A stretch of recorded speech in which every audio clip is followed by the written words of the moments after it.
Hey guys, it's your caster here, it's Snoopy, and we are here for the show match between Pig and McMonroe. And here we are, we just gonna have to get the guys into the lobby, but first they're gonna have to choose their map, veto their map, and then they choose their map.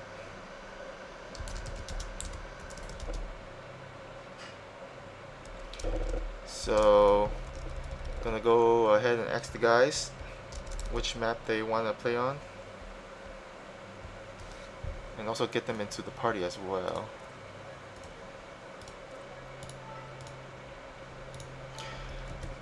We're gonna have Swag, who is my co-caster, come on in just a bit. He's in the game right now, so he will be joining me in a bit to co-cast with me.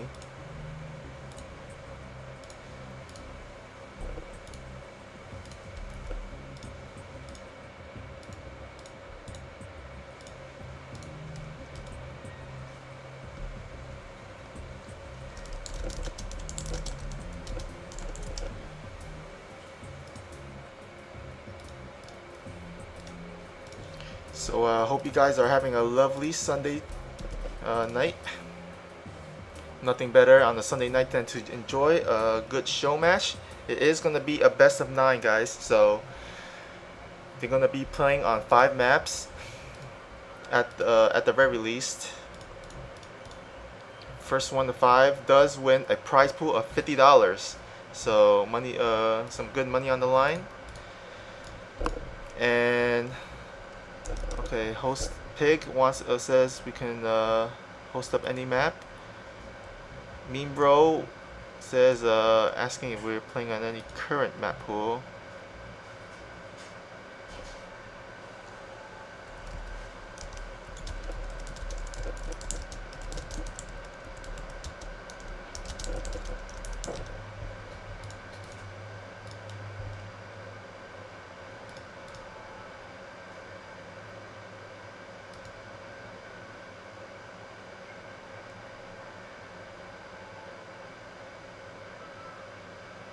Okay, so I guess Abyssal Reef should be the first one. So we'll go ahead and create the game, balance test mod.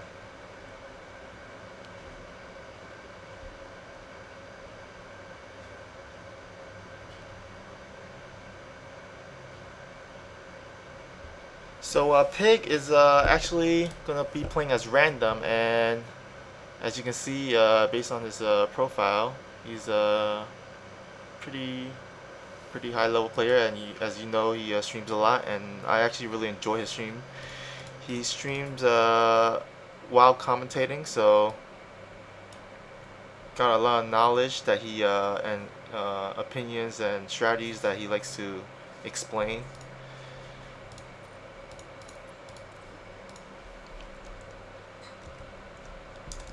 Okay, so we got both players ready, I think. Let me just confirm with the guys, and as soon as they confirm that they're ready, we will start.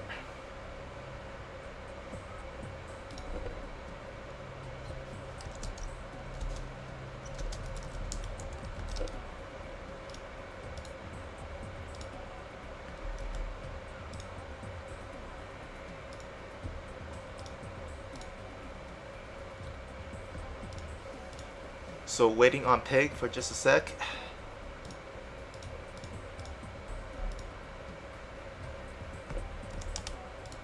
Alright, so here we go. Both players are ready, so countdown has begun. And we're about to get into our game.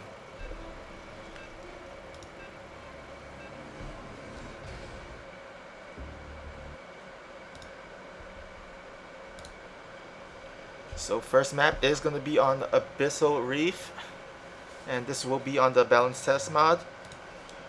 It's a ZV random, so again, random wants to Pig wants to play random, and McMon wants to play as Zerg. And here we go, starting on the bottom right,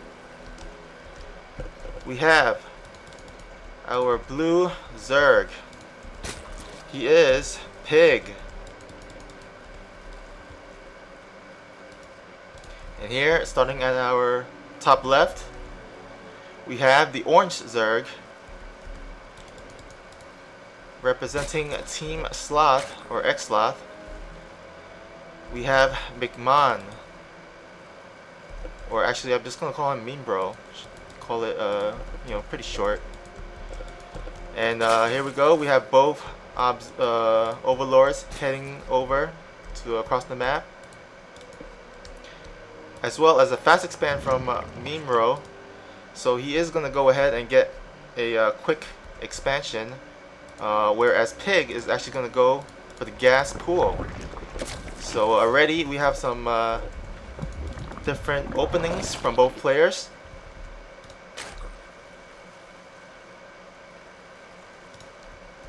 Drones are on the gas, all 3 drones, and Pig is gonna go ahead and take his expansion. And as we can see, McMonroe, his gas is about to finish. Pool's just about halfway done. So we'll see, probably Pig put on a little bit of pressure. Let's see how many Zergling he makes. He makes 2 Zerglings so far, and saving up some gas for, I would assume, to be the link speed. As for McMonroe, we're gonna have our pool about to be done, and we'll see what he goes for after that. And Overlords almost across the map. Will he be able to see this? Yes, you will be able to see the Zerglings traveling across the map. And there's only going to be 2, so no imminent danger coming for McMonroe.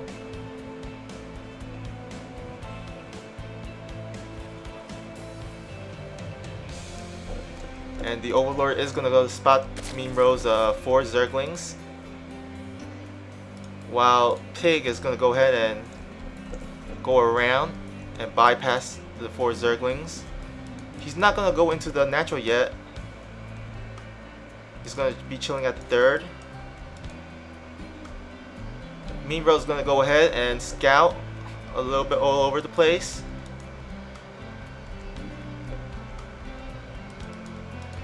And we do see that McMonroe was trying to get the 3rd with his drone, but gets denied by Pig.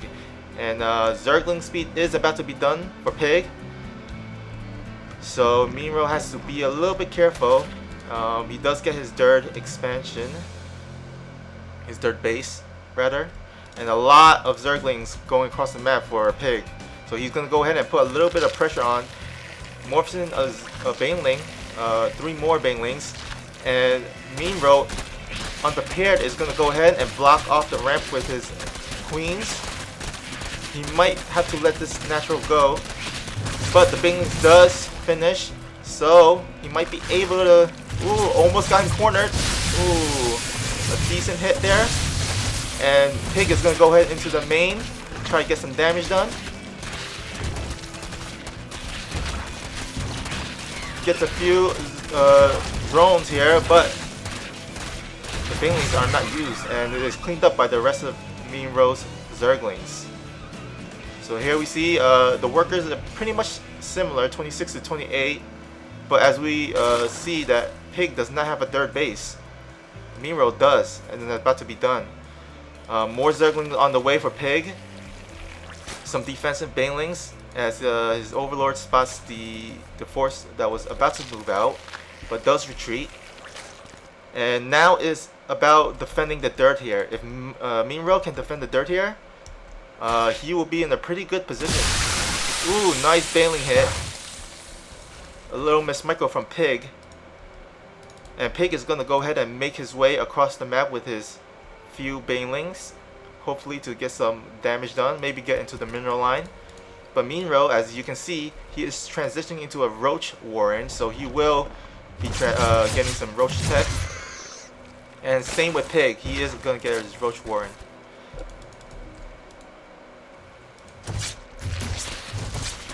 And here we have a little bit of skirmish here on the 3rd. Ooh, almost got hit by the Banelings right there. And some little micro going on here as Banelings trying to make their way into the main, but gets denied. So McMonroe with some pretty good Ling and Baneling defense so far. got his dirt base.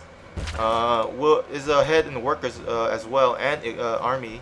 So he's in a pretty good position, I would say, and it's gonna have to be up to Pig to try to find some way to come back into this game, as he is down almost 20 supply, 18 at the moment.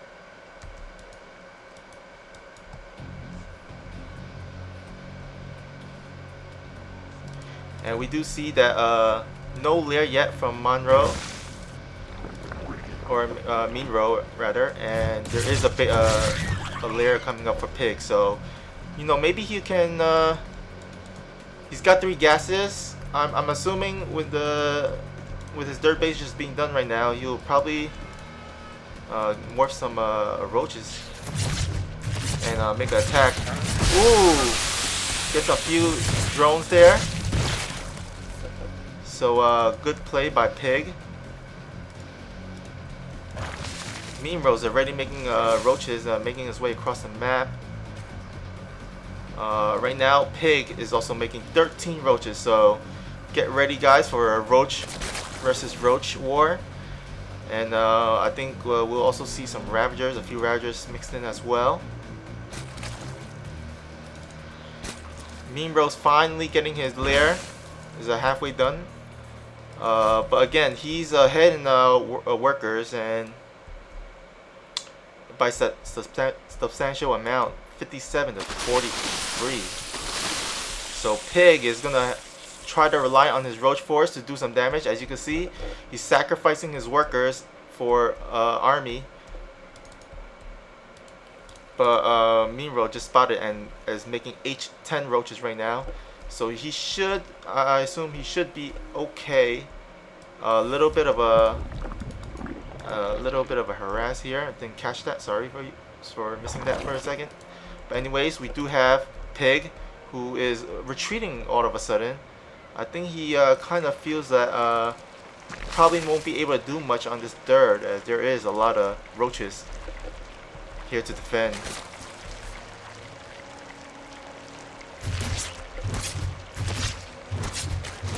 Roach speed is about to be done for Pig, so he will have a faster speed on his roaches, but roach speed is on the way for McMonroe, so he has a timing. Pig rather has a bit of a timing where he's going to be able to have a faster roach, and we'll see if he you know, makes use of that. There is going to be a Changeling Scouts. The natural doesn't see much, pretty normal. As we can see, there is going to be the roach upgrade, the range upgrade for McMonroe.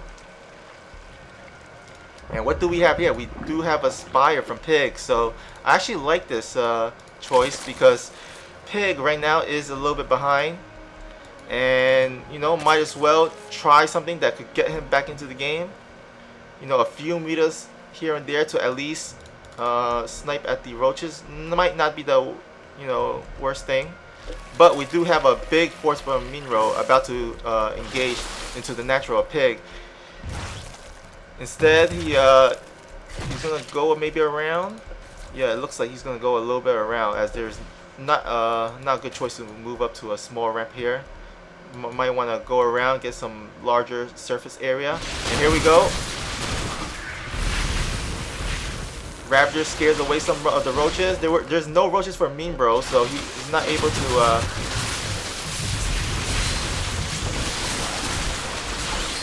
Oh, the roaches get on top of Pig's roaches, and it seems like the McMonroe is kind of winning the battle. Although there is a good flank from the bottom for Pig, and Pig with a good engagement, attacking from the bottom, getting that flank, is gonna go ahead and push McMonroe back.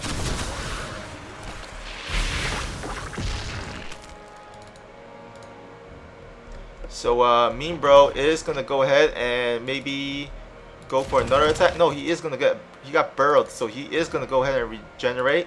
Got some Ravagers, more roaches on the way for McMonroe. And as you can see, his economy is a lot better than Pig, as he's just getting his 4th. Ravagers, shots fired, and the mutants are out for Pig. So this can help him defend against the roaches of McMonroe. And McMonroe is going to be... Ooh, we see a little bit of lag from someone. Pig is lagging, so... hopefully he can be back in the game. Okay, paused. So Pig is going to go ahead and pause and see what's up with his internet. Hopefully it's not too big of a problem.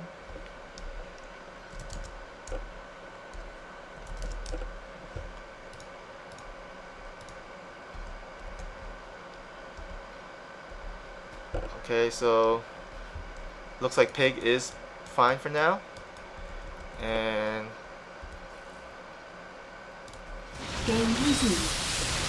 sorry about that. Just pausing, and here we go. The battle resumes, and McMonroe is going to go ahead and get on top of Pig's roaches and cleans it up, while the mutas are trying to finish and clean up the rest of the roaches. Some roaches going to the main. I'm not sure why, but maybe he's scared of some roach burrow, and it does. McMonroe does do the roach burrow right now, but there is overseer, so he'll be able to clean this up.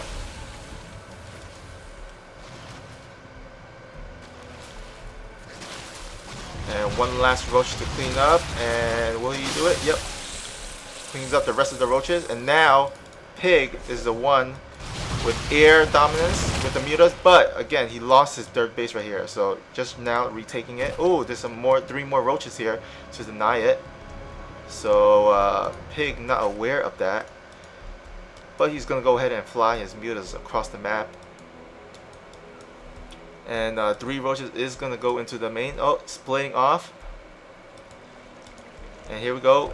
Pig, we're gonna try to harass, but there is roaches already out for McMonroe. And we do see some harass of the roaches, and burrows again, cleans it up finally. And I think the main has still one more roach, which he'll be able to clean up. Ooh, some little bit of a harass with the mutas as McMonroe was trying to push out a little bit with his roaches.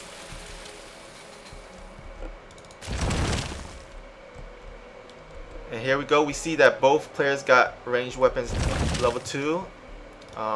Armor is going to be researched from both players. Both got only one evolution chamber, oddly enough. But anyhow, here we go. Roach and Hydras versus Roach and Ravagers. Ooh, H some of the shots right there by Pig. And Pig is going to go ahead and get on top of the army with the roaches, moving a little forward. But the Hydras are got the range, so he's doing some good damage. But the roaches is going to go ahead and force McMonroe to retreat. And while this is going on, some muta harassed by Pig. So he's going to get some overlords. Not too big of a deal. Not too much damage. And this hatchery has been pretty much in the red throughout this whole game. I think if he can focus fire with the mutas, he might be able to get it. Instead, he's going to focus fire on the gas.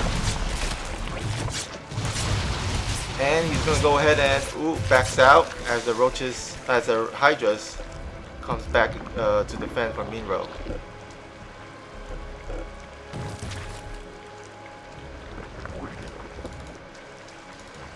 14 more roaches on the way for McMonroe, as he is going to go for this really strong ground army of roaches and hydras and a few ravagers.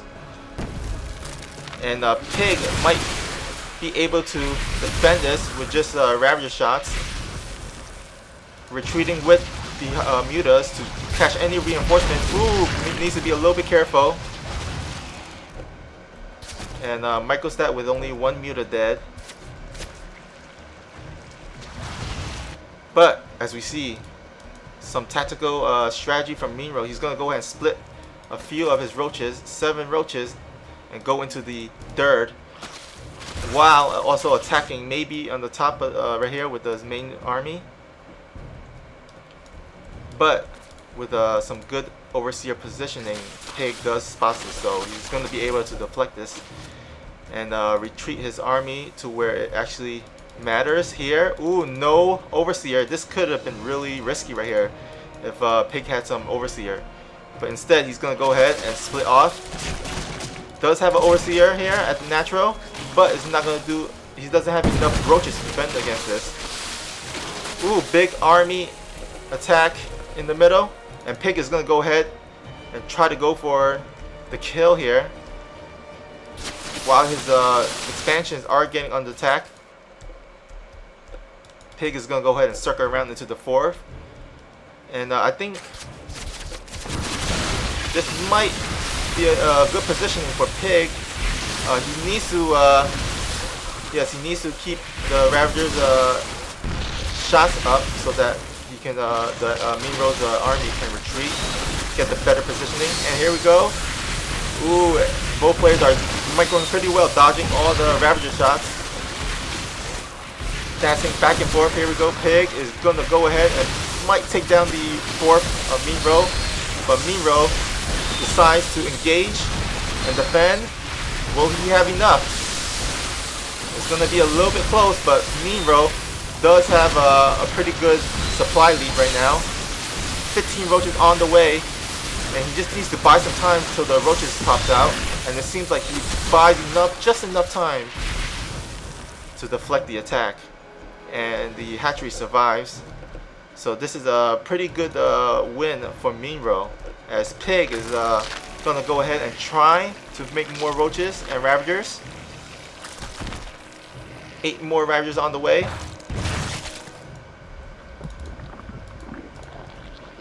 And some Changeling is going to go ahead and spot the army, see what he's dealing with. And the engagement goes into the choke. Some good splitting by Pig. And he has a pretty decent concave right now. Ooh, the shots goes on top of the roaches. And Pig might be able to go ahead and take the 4th out. But we do see another base from McMonroe right here at the top.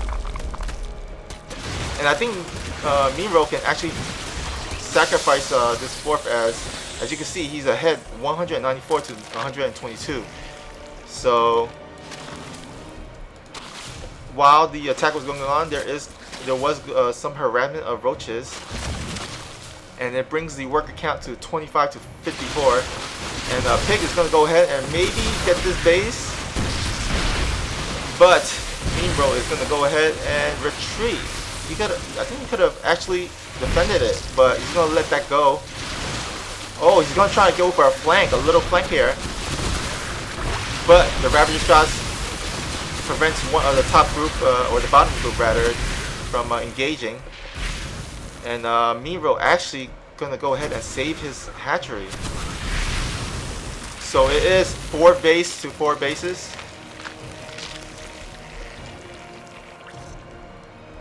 But again, the worker tab, the worker lead for McMonroe is well ahead. So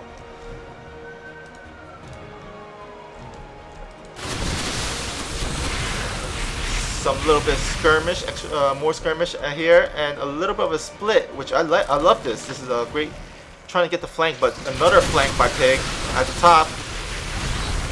But he does not engage with that set of group of roaches right there. Instead, he has to retreat with his main force, and this army of McMonroe looks a lot bigger right now. So this 4th of Pig is going to be a little bit of in trouble of going down, but we do see that Pig is going to go ahead and split his roaches, get some harass done at McMonroe's base, and McMonroe is going to go ahead and take down the 4th of Pig. And Pig is forced to retreat his dirt as well, and sacrificing his dirt, while he's going to be able to clean up the rest of Pig's roaches at his dirt. So McMonroe with adding some lurkers in, and this is going to be a tough one for Pig. They're not looking too good. He's down in supply, down in the workers and army. Just lost his 4th and 3rd, while McMonroe is retaking his 4th and retaking his 5th. And now Pig's only saving grace is right now he's attacking through a chokehold where he could defend. But as we can see, McMonroe is going to split up half his army and try to go for another flank. So here we go. Might want to bring the lurkers as well, but I think McMonroe can even engage without the lurkers and probably get this, because right now his force is a lot stronger and a lot bigger.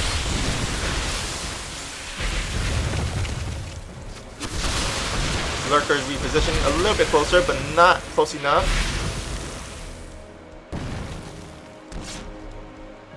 Ooh, gets one lurker. Might get another one. Yep, gets another one. So great Ravager shots on that. But McMonroe is going to go ahead and try to engage on the top. And moves in. And I think this is it, guys. This is the last effort by Pig. Try to pull his drones to defend. More reinforcement by McMonroe. And he's going to go ahead and push through into Pig's natural. And that forces Pig to go to GG out of the game. And McMonroe is going to go ahead and take game 1.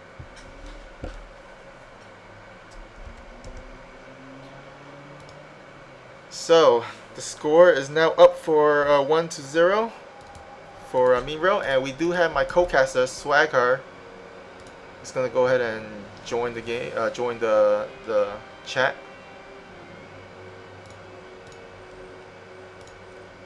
And we're going to go down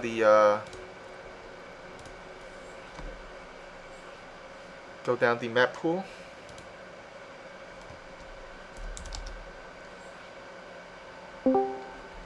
Hello, Snoopy. Can you hear me? Yes, I can hear you. Yes. All right, perfect. I hope everyone in the stream can hear me as well. Thanks for substituting while I was out playing one of my test spam matches. I am a notoriously bad planner in this regards, but a good casting. Good casting. Thanks a lot. No problem. All right, perfect. So,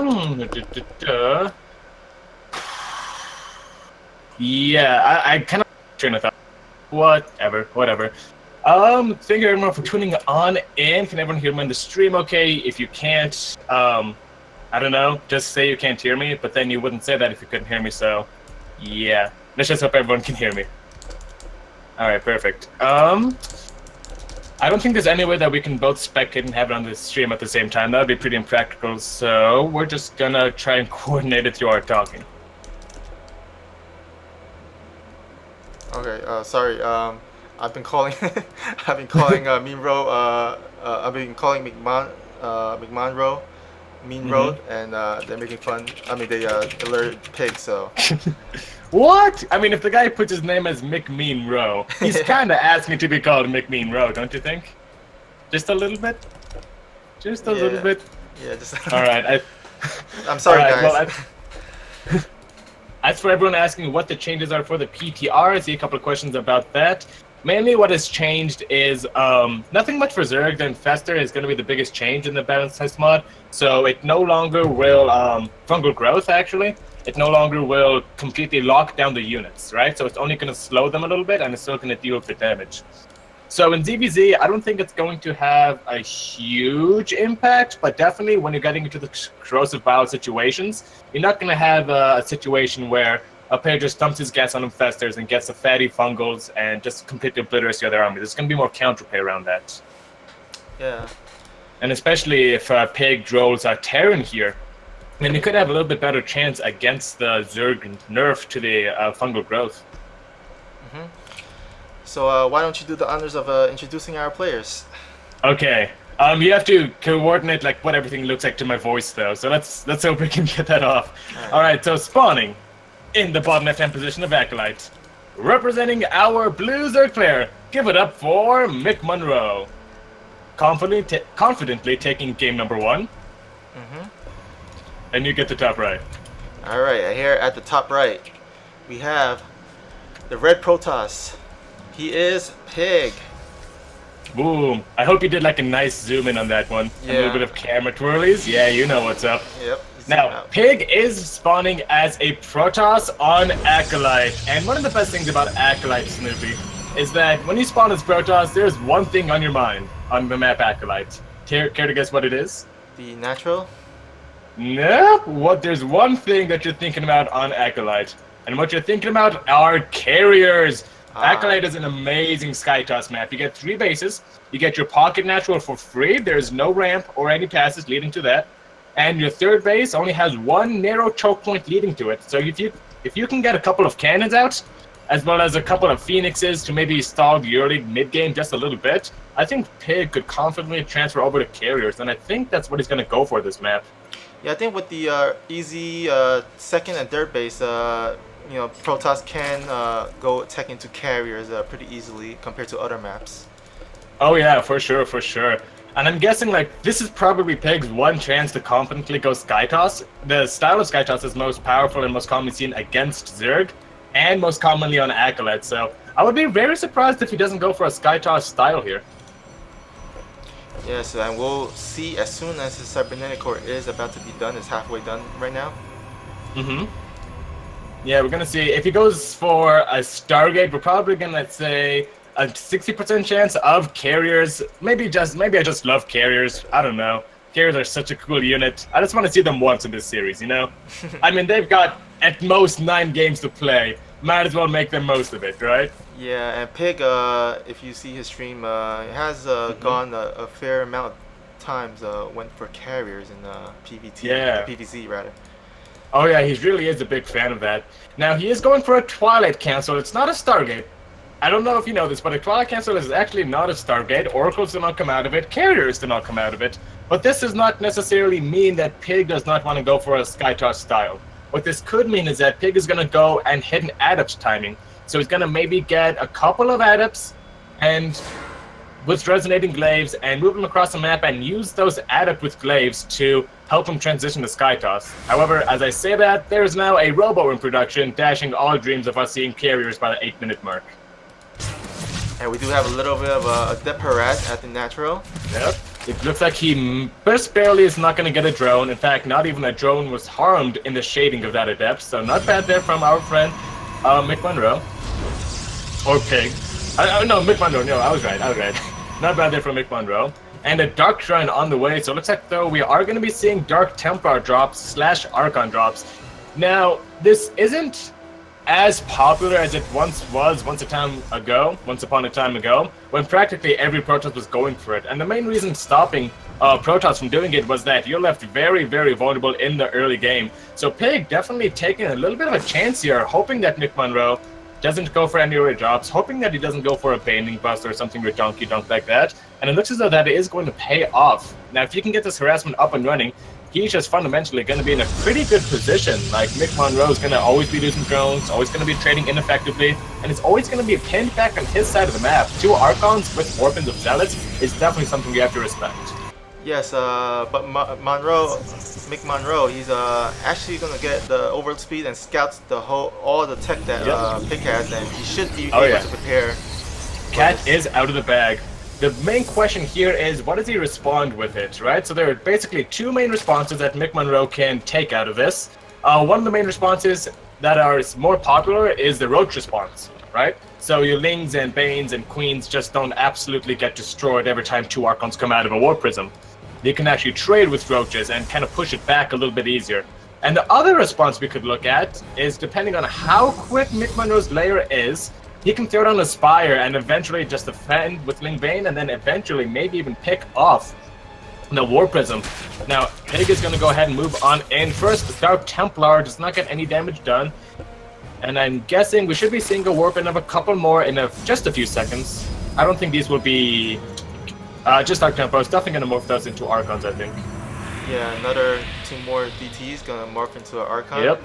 Gonna go ahead and nice little red Archon skin, the Darkon skin as it's commonly known. And here we go, shield batteries. Care to explain what that is, McMonroe? The shield battery. Geez, Snoopy. Yes, the shield battery. Main game. What's that? In the New Balance, is going to be able to regenerate the shield of their injured units. So that is correct. Yeah, and I've seen actually Pig on the stream going from some funky shield battery cannon rushes.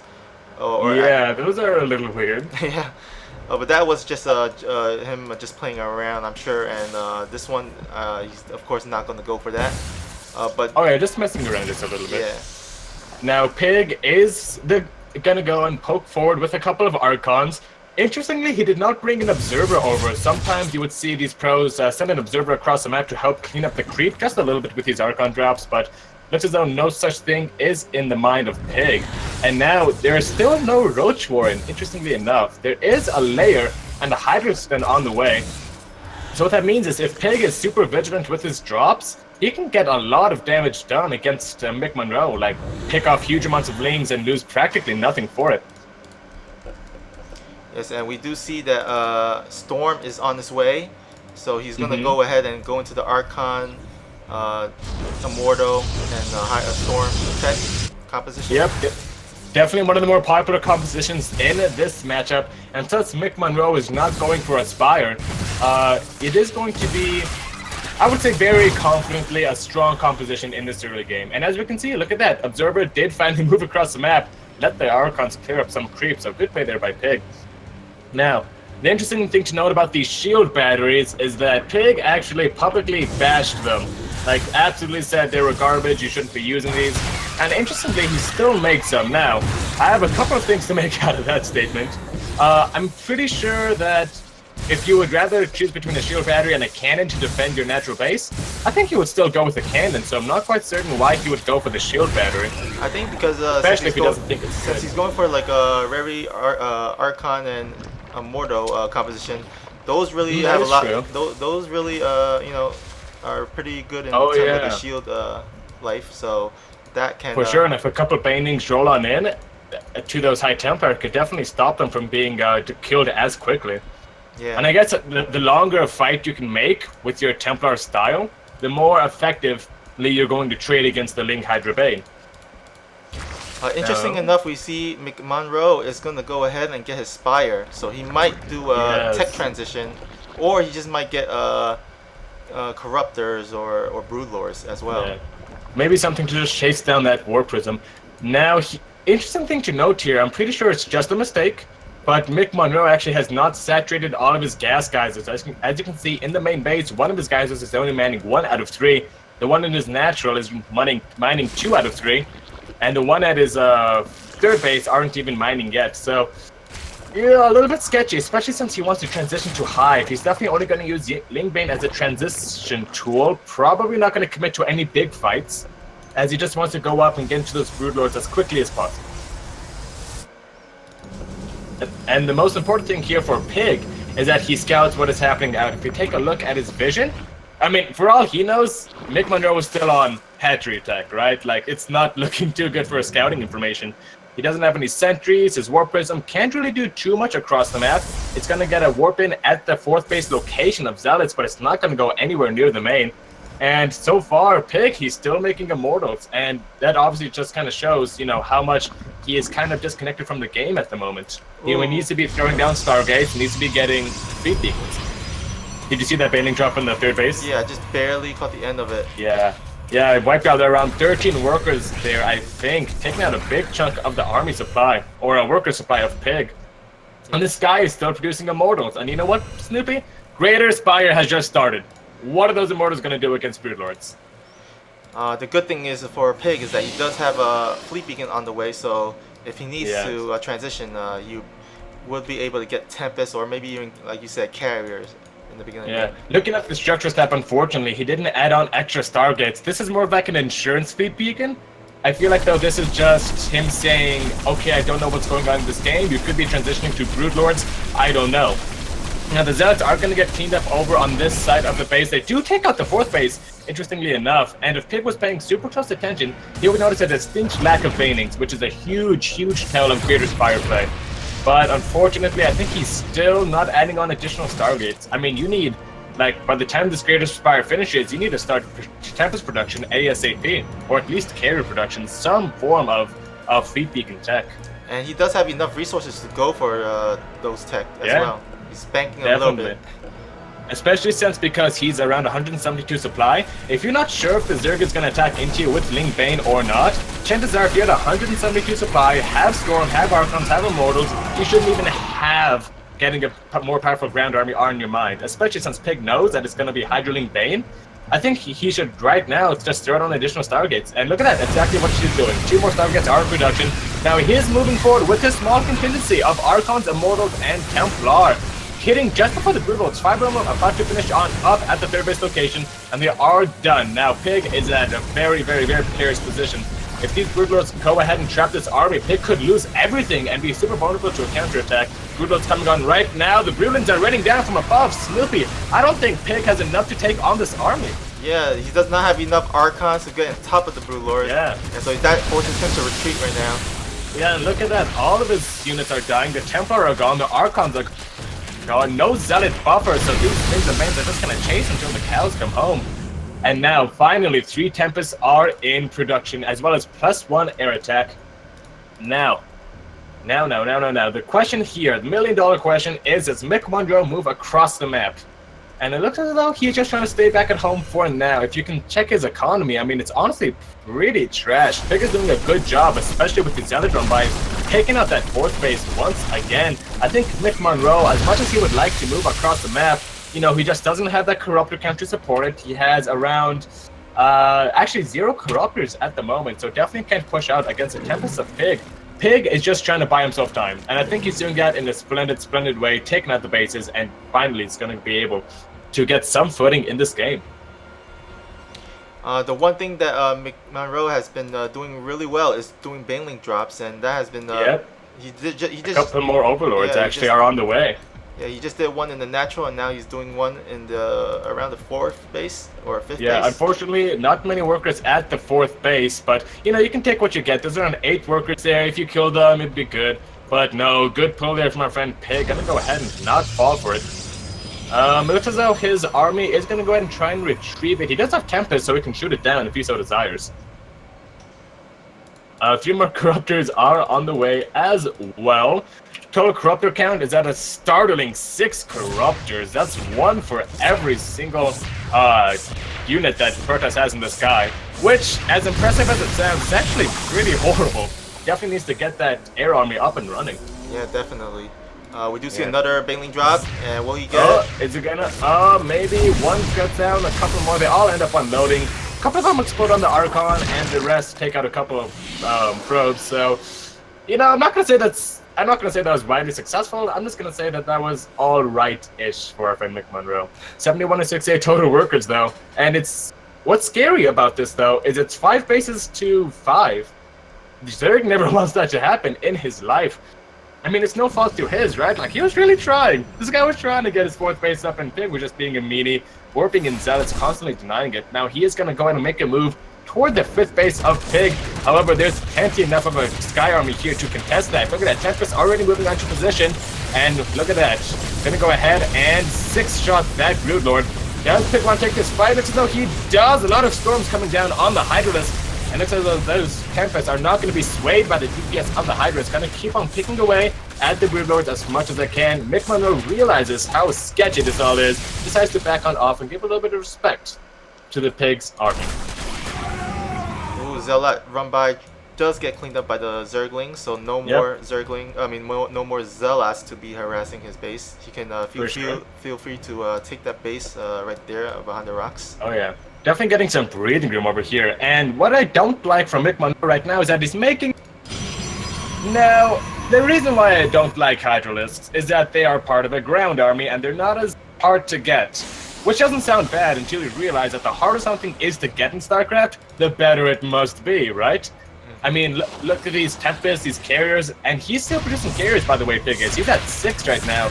I mean, with Storm support, there is no way that these Hydras can't kill them all in time.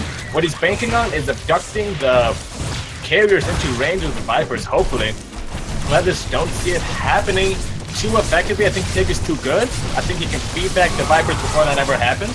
And I think that the ground army is small enough that even if he does get the abducts off, a couple of storms will just completely annihilate it. And we did see there just a second ago that both players were harassing each other expansions. The funny thing is that the Zerglings try to go into Pig's base, try to harass, but the shield battery at the 4th did actually save some of the probes. So that was a pretty... Whoa, it's finally a useful structure. Look at that. Yeah. You can see it in action. Right. there are a lot of Broodlords actually for our friend McMonroe, and there's actually 10 out at the moment. More Corruptors on the way. I'm not sure if that's the amount of Broodlords you want. I think I'd be comfortable at around 7 or 8, because Pick is transitioning to air, right? Eventually he's gonna sack his Immortals. He doesn't want as many Archons on the ground. I mean, if there are like 10 Broodlords, but there's 50 Corruptors in the air, or I mean Broodlords, like it's not going to be super useful. Yes, and some units getting ahead of themselves, so McMonroe loses some army, but Yep, just kind of shoots a couple of balls of Psionic energy into two, startling or damaging so far from McMonroe. Overseers may need to go to therapy, but that's around it. And looks as though he wants to force the engagement. Vipers are moving on forward. Can they get the pulls off? Yes, one Tempest gets abducted. Two, and where are those? Town Power getting a couple of feedbacks on the Vipers, but not as many as they needed. But the DPS of the carriers cannot be underestimated, and that is going to absolutely force the zombie back. Corruptors now moving on forward, thumping up, losing a couple of them to the Archon. Ooh, bad trade there for McMonroe. I mean, so much of his army is... I'm not saying it. He's almost maxed out, but his army looks so anemic, you know? yeah. I'm guessing, like, just sack the Hydras at this point. Like, what do you think about just sending the Hydras to their death? Yeah, I think it's a fantastic idea. You don't need any Baneling. There's nothing on the ground that you want a Baneling bust. Look at that. Pig just killed one of his own Immortals. You can't send a couple of your Hydras to their death.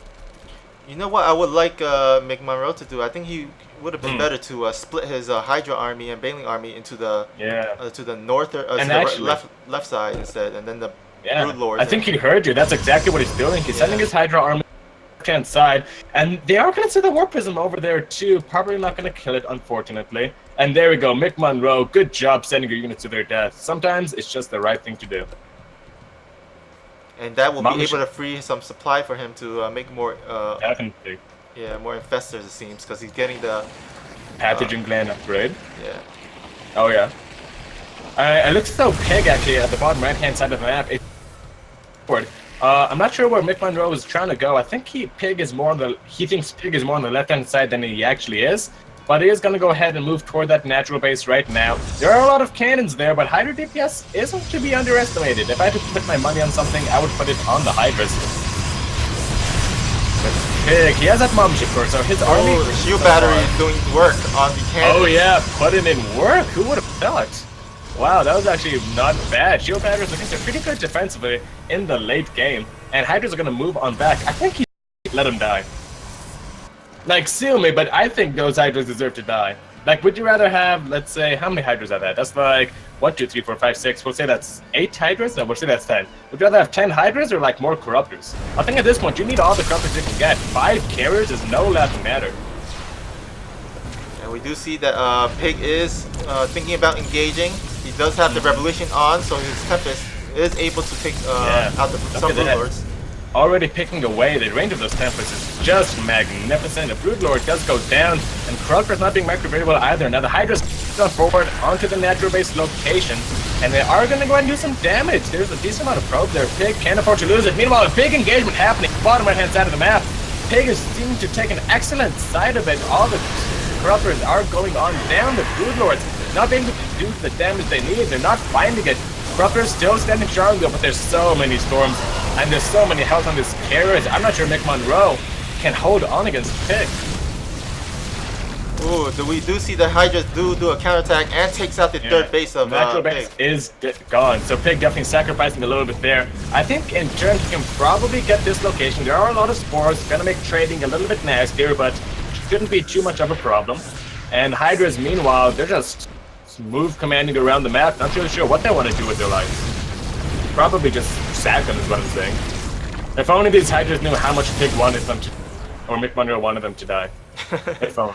Yeah. Look at it, this one's still trying to run on home. I guarantee you, even if it gets home, which it doesn't, it just died, first thing it's going to do, get ordered to die again. Now there is actually a big Ling counterattack on the left-hand side of the map, but against all those cannons, I very much doubt that this was a wise usage of his money. Look at them die! Wow, those are some useless units. Oh, actually, here's what's pretty funny. McMonroe's 4th base location, by the way, there's actually a creep tumor blocking it. Look at that. He got too ahead of himself. Oh, yeah. Yeah. He needs to take that out. Thankfully, he does actually end up getting the gold base that Pig was trying to take. But Pig, I think he's still in a fantastic position. Look at the supply, 128 to 108. And Pig can just afford to harass McMonroe until the cows come home. Now, a good fungal does go off. As you can see, they don't really pin them in place as they do, but they do get slowed down significantly, and they do get cleaned up in the end. Pig probably... Let's see what he's going to try to do. He's going to move back for now. Not confident being out on the map for too long. I guess he just wants to get a couple more carriers out, max out, and then push again. And that's going to give McMonroe, let's say, a couple of minutes at most to go ahead and figure out what he wants to do in this game. I mean, sticking with this Hydralisk army, I think is a big mistake. He does have a lot of infestors, but Templars are actually pretty good. And now that they don't pin anything in place, storms and feedbacks are just going to be a nightmare to deal with. And as we can see, and the funny thing about, if you see at the top left, there's a DT trying to kill a Ling, but it's actually burrowed and it's going to be denied. And there is a bunch of more Lings. Yeah, Pig is just going to go ahead, throw out that pylon, throw out the cannons. Yeah. Oh, we do see engagement at the base of McMonroe. Oh, yeah. Thankfully, there's not that many Tempests for McMonroe, and Pig is still making carriers. I mean, I guess it makes a little bit of sense. Is there Neural Parasite for Pig? Let me check. Ooh, the Orco. Yeah, they actually Neural Parasite. Oh, Orco is going to get... they get assimilated. Going to go ahead and move on forward. He should tag the army of Pig, shouldn't he? That would be pretty cool. Yeah. But I don't think the range is far enough, so... Yeah, maybe... just like dude from all the way across the map, like, yeah, Tempest got nothing on this. Yeah, and that forces Pig to make 2 more Orcos. Yeah, he can't just make 1 anymore. I mean, it always took 2 Oracles to continuously revelate, but the Revelation balance change matches actually changed from 43 seconds to now 30 seconds. So McMonroe, look at that. Revelation already lasted off of McMonroe. Definitely not something we're super used to seeing. There are more... Ultralisk, Space Cows, Space Pigs, those bad boys, they are coming out for McMonroe, and I do like that choice. As you can see, Pig was killing some of his Immortals, but he still has kept a decent amount, knowing that this is a possibility from McMonroe. He has 5 Immortals and a couple of Archons on the ground, around 2 of them, so I don't think his Ultras are going to pose too much of an issue. The main purpose of these Ultras is to make sure that these Infestors don't get bothered by the Templar, because really that's the only counter to the Templar that Pig has, or really that anyone can really have, are the feedbacks and the storms. And if the Ultras can prevent that by just being big-ass units that the Templar can't go through, I mean, all the more power to them. Yeah, we do see that Pig is finally going to be able to take the top left base with all those shield batteries and cannons. Oh yeah, this base is probably not going to die anytime soon. And we do see Pig actually moving across into the middle of the map. Revelation does go on down. He can now, like, see the hatchery, which I guess is fine, kind of. If you revelate something, as far as I'm certain, if you revelate a building and there's a burrowed unit next to it, the burrowed unit does not get revealed. I'm pretty sure that's how it works. Ooh, sending the Ultras, 3 Ultras into the base. I don't know if you'll be able to take it down. The shield battery is going to be able to help repair the cannons. They're going to help somewhat, and looks as though this is not a trade that big money. Pig. Gonna go ahead and back off for now. 5 more Hydras on the way. Honestly, I really don't like the decision. I mean, Hydras are just so bad at this stage of the game, right? There's no other way to describe it. They're just bad, you know? They're more for a mid-game and... You don't want to spend 75 minerals and 50 gas on a unit at this stage in the game. You want to be spending as much as you can per unit to maximize your army efficiency. And also, if you look at the banks, McMonroe is definitely struggling to get a nice gas bank up and running. 4-day working to 65 as well. Pig really putting on the pressure, and McMonroe not taking his bases, as he should. A Revelation did go on off. These Templars, they do see some of... What did I just hear? Huh? Never mind, I thought I heard something. Oh, okay. Alright. It's as though Pig is actually going to go ahead, move on forward. These are not revelated. A lot of revelations going down, or rather the neuroparasites. Pig not storming on the infestors.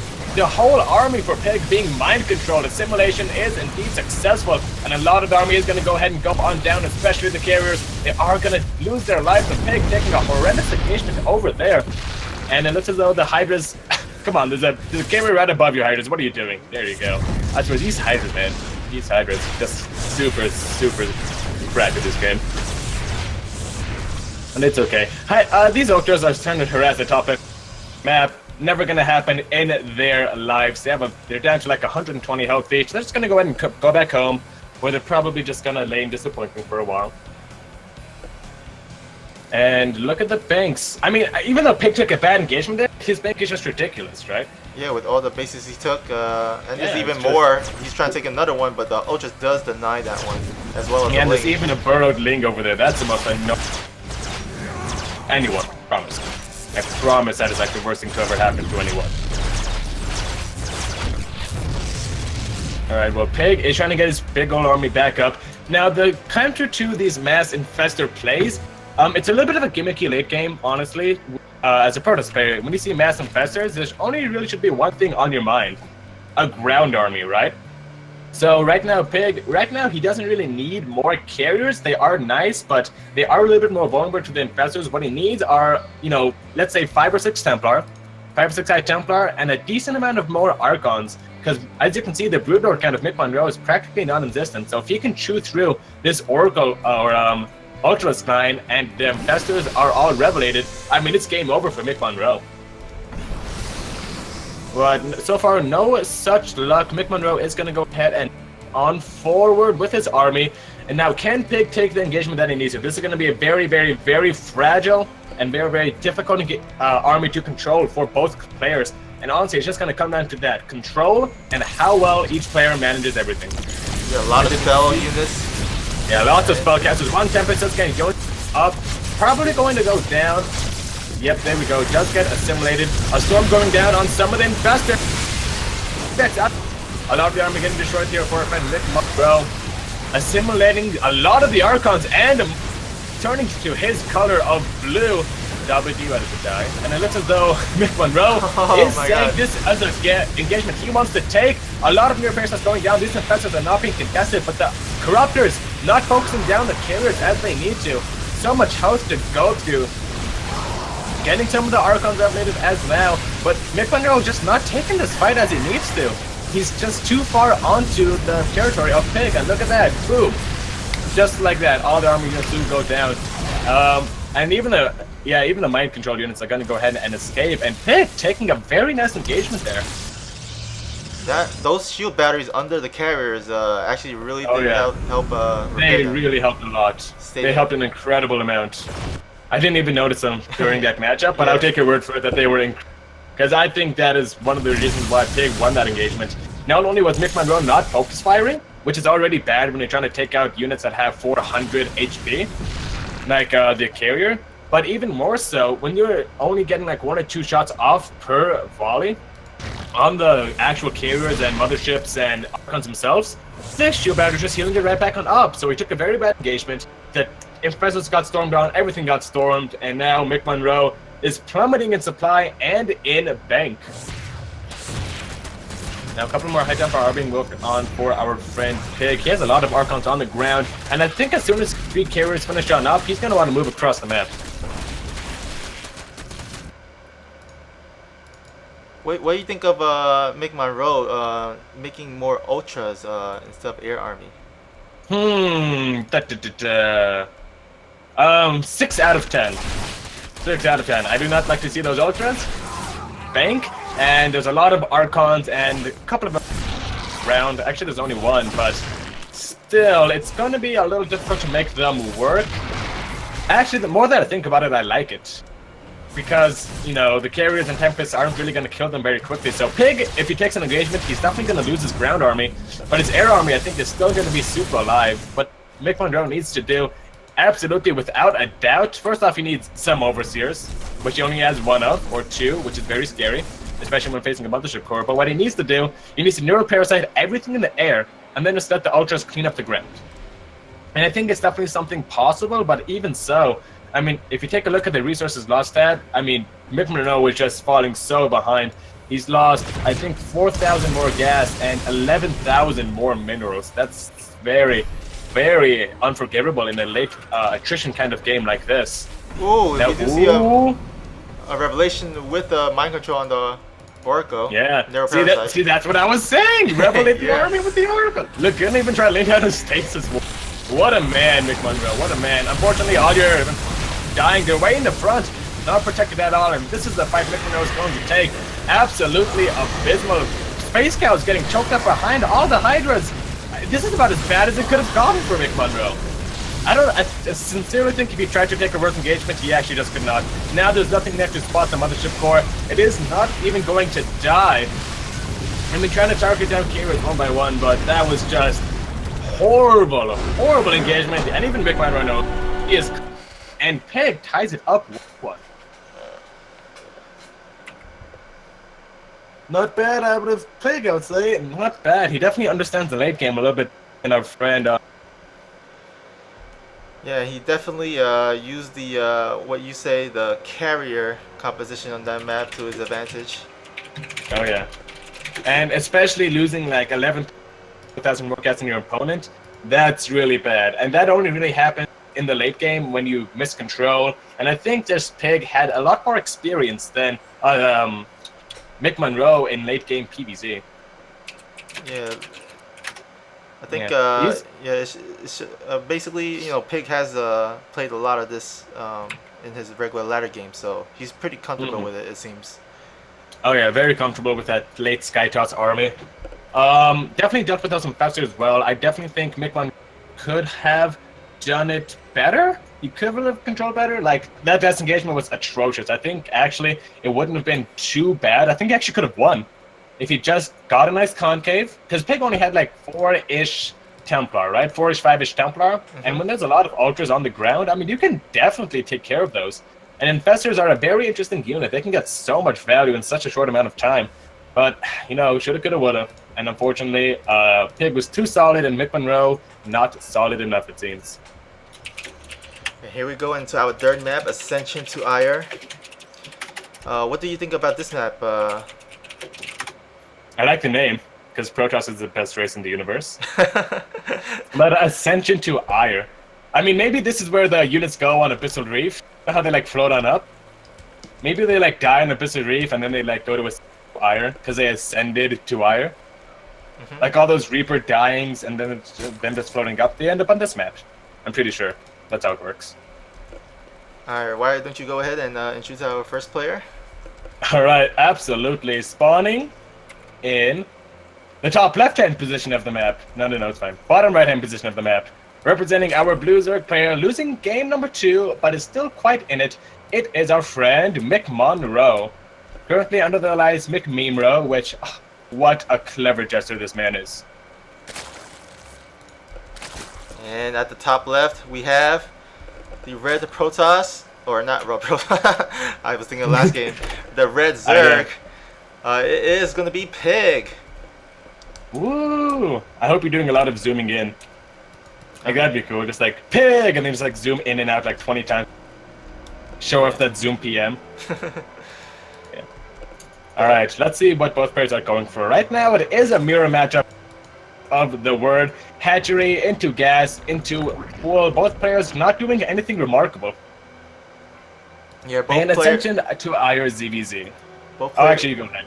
Both players are content on going for a macro game in this one. And yeah, for sure. I think I was only able to see the last couple of, let's say, 5-ish minutes of the first game. But from what I can tell, it looked like a very close game. But McMonroe just seemed to be able to understand the ZVZ matchup a little bit more than Pig. And able to take it in that match. I'm not saying he understands it better, but that game, Pig definitely seemed to not be crossing his eyes, dotting his T's, putting a little stick out of his Q. And it just caught up to Pig. Well, I think McMonroe's main race is Zerg, and Pig, he plays like all 3 races, so... I would definitely agree with you. I think McMonroe maybe look like he has a better understanding of ZVZ. Yeah, but yeah, for sure. Now, let's see, especially on Ascension to Ire 2, I mean, the bases are very dimensional. And when I say that, I mean, when you take your 3rd base, you cannot, and your 4th base, you can't have to go in a straight line up like this, like kind of a straight line up the right side of the map or the left side of the map. And what that can do is it really opens you up to a lot of roach counterattacks, right? Since there's so many ramps, so many avenues of attack. And we saw Pig not being able to handle those very well. He lost so much during game number 1. So I think he's definitely going to have to keep in mind how good McMonroe is with those burrow, tunneling, claw roaches of doom. Ooh. Maybe get a couple more spines of base or something? I don't know. I'm not a Zerg player. They're gross. Zergs are gross. Well, both players are going to go for early third and try to macro in this game, and they're going to also get their Baneling nest as well. So they're going for that Ling Baneling, which is pretty good. Doing in this absolutely map. the same thing. Yeah. Not a bad map for Ling Bane skirmishes. You do have a lot of area to work with, like I said before. I do think that a quick transition to roaches from Ling Bane is probably what these players want to go for. But checking the gas saturations and mineral saturations, both of them just want to sit on 26. So none of them are trying to just sit back and macro up. I guess they just want to be aggressive. Now that Link Speed is finished on up, McMonroe, or Monroe, we'll call him Memro, whatever, you guys know. McMonroe is going to seem to want to move across the map. Only now is he starting up drone production, but definitely has a very strong map presence with those 30 or so links. Or 19, I guess. Oh, definitely not 30. We see a lot of Zergling actions across the map, both trying to get the third. Pig is trying to hit McMonroe's third base, and McMonroe is trying to hit Pig's third base. Oh, a couple of banings! Oh, did you see? Oh my god. Please tell me you saw that. It was a huge banding explosion. McMonroe lost all of his links. Basically, yeah, not very good stuff. He is going to save it, thankfully, but definitely not going to be able to macro up for a little bit of a while here. McMonroe needs to produce links, make sure that this third base does not die. And there we go. Pig content to switch off into roaches after the little explosions. He thinks, nah, maybe this Ling Bane style isn't for me this game. And he's going to go ahead and quickly switch to roaches. McMonroe has not started his own roach warren just yet, interestingly enough. And he definitely has the resources to do so. So wants to stay on that Ling Bane style. We're going to see Pig be the defender in the following couple of minutes of this game, as Ling Bane of McMonroe should try and muscle fully away the slower composition of roaches that Pig is going for. Oh, we do see two Zergling for Pig. Oh yeah, they're morphing on into Banelings. I don't think McMonroe sees this. I don't think he sees it either. I mean, oh yeah, he's completely in the dark about this. He's trying to focus on like the Ling Bane coming up in the front, and these two Banelings are going to finish on up. They're not rallied to the mineral line just yet, but now there they go. They're waddling on through. The Leviathan skin spike's going to do extra damage to those drones. Don't believe me? Just watch and a lot of them going down. 8 workers killed for our friend Pig. A big play there coming out for him. Now these Banelings and Lings are going to go ahead and run on into the natural base location. Banelings do get taken out by McMonroe. A little bit of a favorable trade, and the Lings and drones are getting evacuated, but more of them going down. 3 in that attack alone. And Pig has bought himself more than enough time to begin the roach transition. Look at that. Already has 6 roaches out on the map, and there's no way that you can tell me that McMonroe is planning to move across the map right now. His roach run thankfully has started on up, and despite all of this, he's been able to take a nice macro advantage. Look at that, 7 more drones on production, 61 to 46 total workers. And they are even on supply. He really needs to start pumping out those roaches now, though. Really needs to start doing it.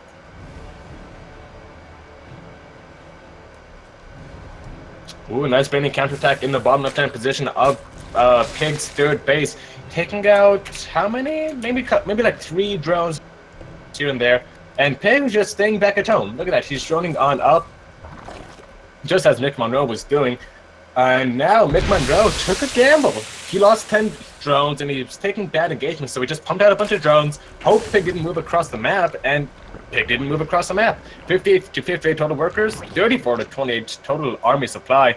In fact, about to shift in favor of McMonroe as his roaches finish on up. And now I think this game has stabilized. Yeah, it's crazy to think all these skirmishes and Baneling hits that the workers and army is pretty even right now. Yeah. Thanks, David Kim. Yeah.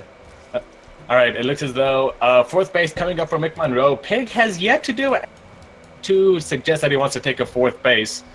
He's actually morphing in a couple of Ravagers of his own and getting a lot of roaches. Now his +1 and Zero Constitution are about to finish on up. Meanwhile, McMonroe hasn't even started roach speed. Do you think this is a mistake?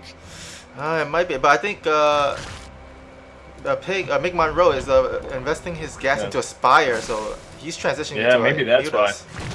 I mean, even so, you definitely at least want speed on the roaches. Like, nobody ever looks at the roach and says, would I pay 100 or so gas and some minerals to make these things faster? Hell no. No, nobody says that. Look, Pig is going to go ahead and move on through. It's 100 armor supply to 65. I think McMonroe was caught with his pants down. Going to go ahead and try and engage right now. Baiting does get stepping off. I think this is going to be a very quick game number 3, as there's just nothing here to stop them. The rockets are slow, Pig is getting the concave, the Raptors are here, drones forced to come off the line, and McMonroe, you had it all, and now you lost at this. Just losing everything. GG is calling. Pigpen's Pig is going to go up 2-0 in the best of 9. Well done by Pig, as this is not his main race, so it's pretty impressive. Yeah, no, wait, what is Pig's main race? I thought it was Zerg. Oh wait, was it? Right? I think so. I mean, he seems like a Zergy kind of guy, you know, like how people are joking about him, like roaches, you know, that kind of stuff. Yeah, like I remember his thing, right? his weakest race he said was his Protoss, I think. So yeah, he's not a true Protoss. Oh yeah, I think I played PvP against Pig a couple of times, I think. And all 3, I mean, he's done all rightish. Definitely has done all rightish. He knows Protoss because he used to be a pro player, you know, so he definitely knows the ins and outs of the race.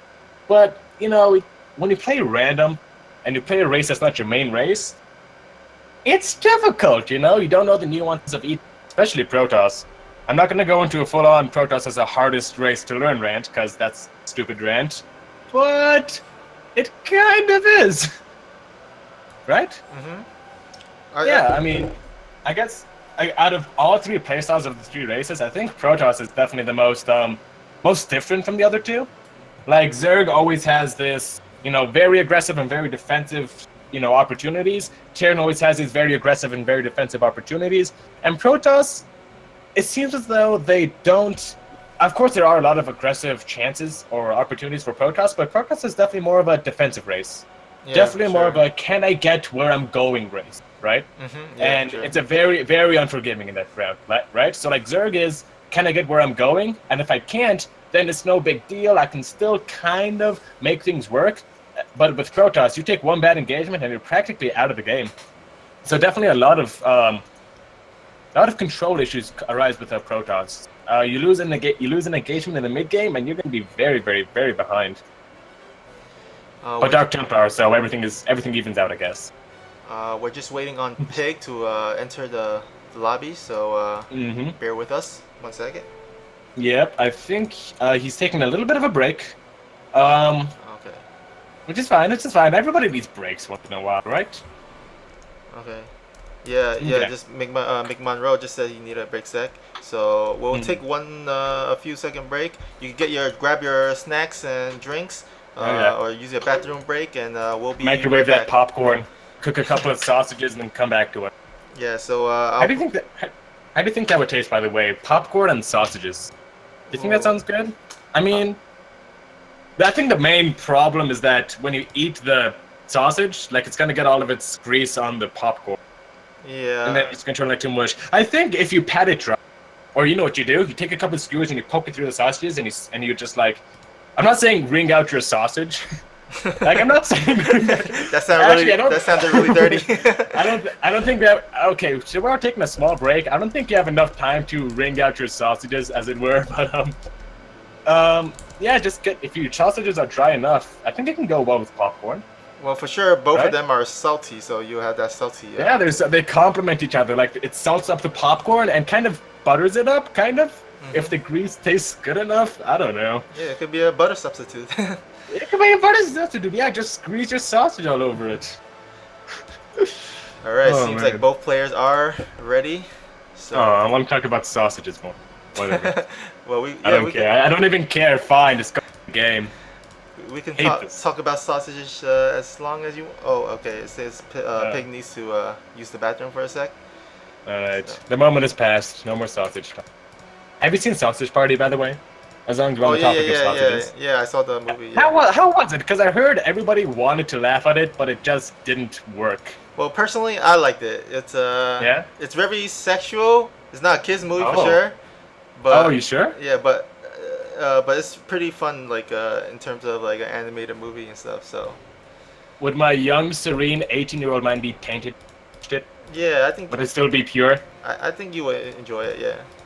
Would I still be pure though after watching it? Oh, definitely no. Oh no! There's a Oh lot man, I of want sexual references, so a lot of sexual references. What is yeah. there like a sausage jumping in a donut or something like that? Well, you could imagine. I'm just gonna use my imagination on this one. Yeah. Sausages and popcorn. I mean, it is called Sausage Party in all respects, so I'm pretty sure that you know what you're getting into if you're watching it. I'm Yeah. pretty sure nobody's gonna be surprised when it was like, oh, it's a sexual movie. I mean, it's Sausage Party. First off, you should probably know that it's not exactly gonna be a movie about the Lord. Mhm. Yeah. Hmm. So again, this is the show match between Pig and McMonroe. It is a best of 9, and the winner I think gets a $50 prize pool. I mean, Oh yeah. prize. You know. Yeah, $50 prize reward, and second place walks away shamefully, tail between their legs. But they have had a good time. They got to play some StarCraft, right? Yeah. I mean, who's? It's for fun. Yeah, it's for fun. It's for funsies. Also money, but also funsies. You know, it depends on if you win. If you win, it was for the money and it was fun, but just for fun. It all depends on how well you do in the tournament. Yeah. Mm-hmm. So next map is gonna be Interloper. Oh, actually, we're starting. Great. Yeah. Both players are ready, so we're. Both players are ready. Oh, you guys are using lobby chat. See, I always have a little bit of problem whether to stick to party chat or lobby chat whenever I'm starting a custom game. I don't know. It's just like you already have everyone in the party, so it seems weird to use the lobby. I don't know. Yeah. I just use the all Really unplayable. chat. Yeah. All right. Ready to introduce our players? I'll go first. Snoopy, you back me up. Spawning in the top left-hand position of Interloper, representing our Blue Zerg player, losing game number 3 and number 1, but he still has a good chance in this tournament. Give it up for McMonroe. Playing for X-Sloth, and I guess that's a picture of him next to his hatchery. Is that a picture of him? Don't see it. It's like this rotating icon. I mean, it'd be weird if it wasn't a picture. Like, it's just a picture of a random guy. Yeah. Like, just like, yeah, I saw this guy picture. Pretty cool. Just put him in the hatchery. Like, yeah, it's nice. It's not bad. I wish somebody would do that to me. All right. You can take a pick. I need to fantasize about that for a little. All right, here we go. At the bottom right, we have the Red Terran with an impressive win in the last one. We have Pig. Yeah, definitely showing some good game sense in that Z. Looks as though we are ready to rock and roll. Oh, quickly, Snoopy, you want to see a magic trick? Oh, what? So on your keyboard, hold down Control and then press X. Okay. Oh, yeah. Did you see it? Yeah. Ta-da! Okay, Now it so it looks prettier. switches. All right. I don't know. Like, it's never a huge deal for me whenever I see it, but it's always just something in the back of my mind. Like, I'm just like drawing imaginary lines between Pig and Pig Space and McMonroe and his space. I'm like, how does it work? What does it work? Like, you say Pig, and I look at the Zerg player, and I'm like, oh, wait a minute. Well, this is a cool trick. I didn't know about that, so thanks for Yeah. telling me about No it. problem. These special caster trick talents, 7, 8, 9 tips here and there. All right, whatever. Pig is going to be a TBZ. Now, on Interloper, I see some people in chat asking about whether or not Pig is going to go for mech. Now, I think that's a bad idea. And the main reason I think that's a bad idea is that Interloper isn't a super mech-friendly map. I mean, at first glance, you can see that there's rocks all over the place. You know, there's a lot of choke points and stuff like that. But as you just kind of broaden your horizon just a little bit, there's so many attack avenues, right? So many rocks that can be cleared away. So many, you know, different ways for crap to get into your base. I mean, it's just not going to be a good mech map. So I'd be surprised if Pig were to go for it. But you know what, it's Pig. I'm not really sure if he's going to or not. I think actually Special tried it out in WCS Valencia, and without spoiling anything, let's just say he didn't have the easiest time pulling it off. Yeah, but I think with the second barracks that you made, it looks like he's gonna go for more of a maybe a bio tank composition. Maybe Yeah. maybe he's gonna use it for 2 scouting barracks. Yeah. Like, yeah, post them both on the other side of the map, so McMonroe thinks that it's gonna be mech, and then he makes more back at home and pushes with a bio push, and then McMonroe's like, "Wah! Whoa!" Barely Mind loses the games. Reaper. but barely gets away. Barely gets away. Good KDA charge coming there, popping those Lings out from under themselves. If that makes sense. I'm pretty sure it didn't, but whatever. Now 7 more drones are on the way for McMonroe. Content to just defend with a handful of Lings. Now he has not yet gone for a third base, which is a little bit concerning at this point. 3 minutes and 30 seconds in. Kind of want to go for it, and there we go. Drone is going to go ahead and take it right now. Speed is finishing up, but the Lings decide to leave the Reaper alone. Let it just go back to its home. All alone. Look at it doing drugs, healing on up, going back to its home. That's nice. Okay, so it looks like, from what I'm gathering, Pig is going for that 2 medevac Marine stim push. Ah, yes. Timing. The good old 16 Marine stim timing, gonna hit at around 50 to 5-ish minutes. Now, here's the dealio. Here's the big dealio for McMonroe. He is getting the proper response to this. I know it doesn't look like it. Like, he doesn't have any Banes and he doesn't have any Roaches. However, it can still be a good hold for McMonroe if his queen count is high enough. And he's making a lot of queens. Like, many queens does McMonroe have. Right now, he has, let's take a look at the unit stat, 4 queens and 2 more in production. So, all he really needs to do is have good creep spread, get a good rep around with the Lings on the Marines, and focus down the medevacs. And if you can do that, then Pig's drop shouldn't do too much damage, but again, it's all going to come down to micro. Those queens will definitely help defend that 16 Marine push. And the Marines are about to move out as soon as the medevacs pop up. Yep, there we go. There we go, they're all boosting on off across the map now. Pigs, but Marines are a little bit scatterbrained at the moment. Finally going to go ahead and load up off into the medevacs. Oh, missed one. There we go. And then now it's going to move over across the map. Okay, Baneling Nest is about to finish, so he needs to morph that a little bit as soon as that finishes. Doesn't look like he's going to morph it as he does not scout this push coming. Yeah, definitely now at least a couple of Banelings. Banelings definitely are never a bad thing to have. And actually 10 drones.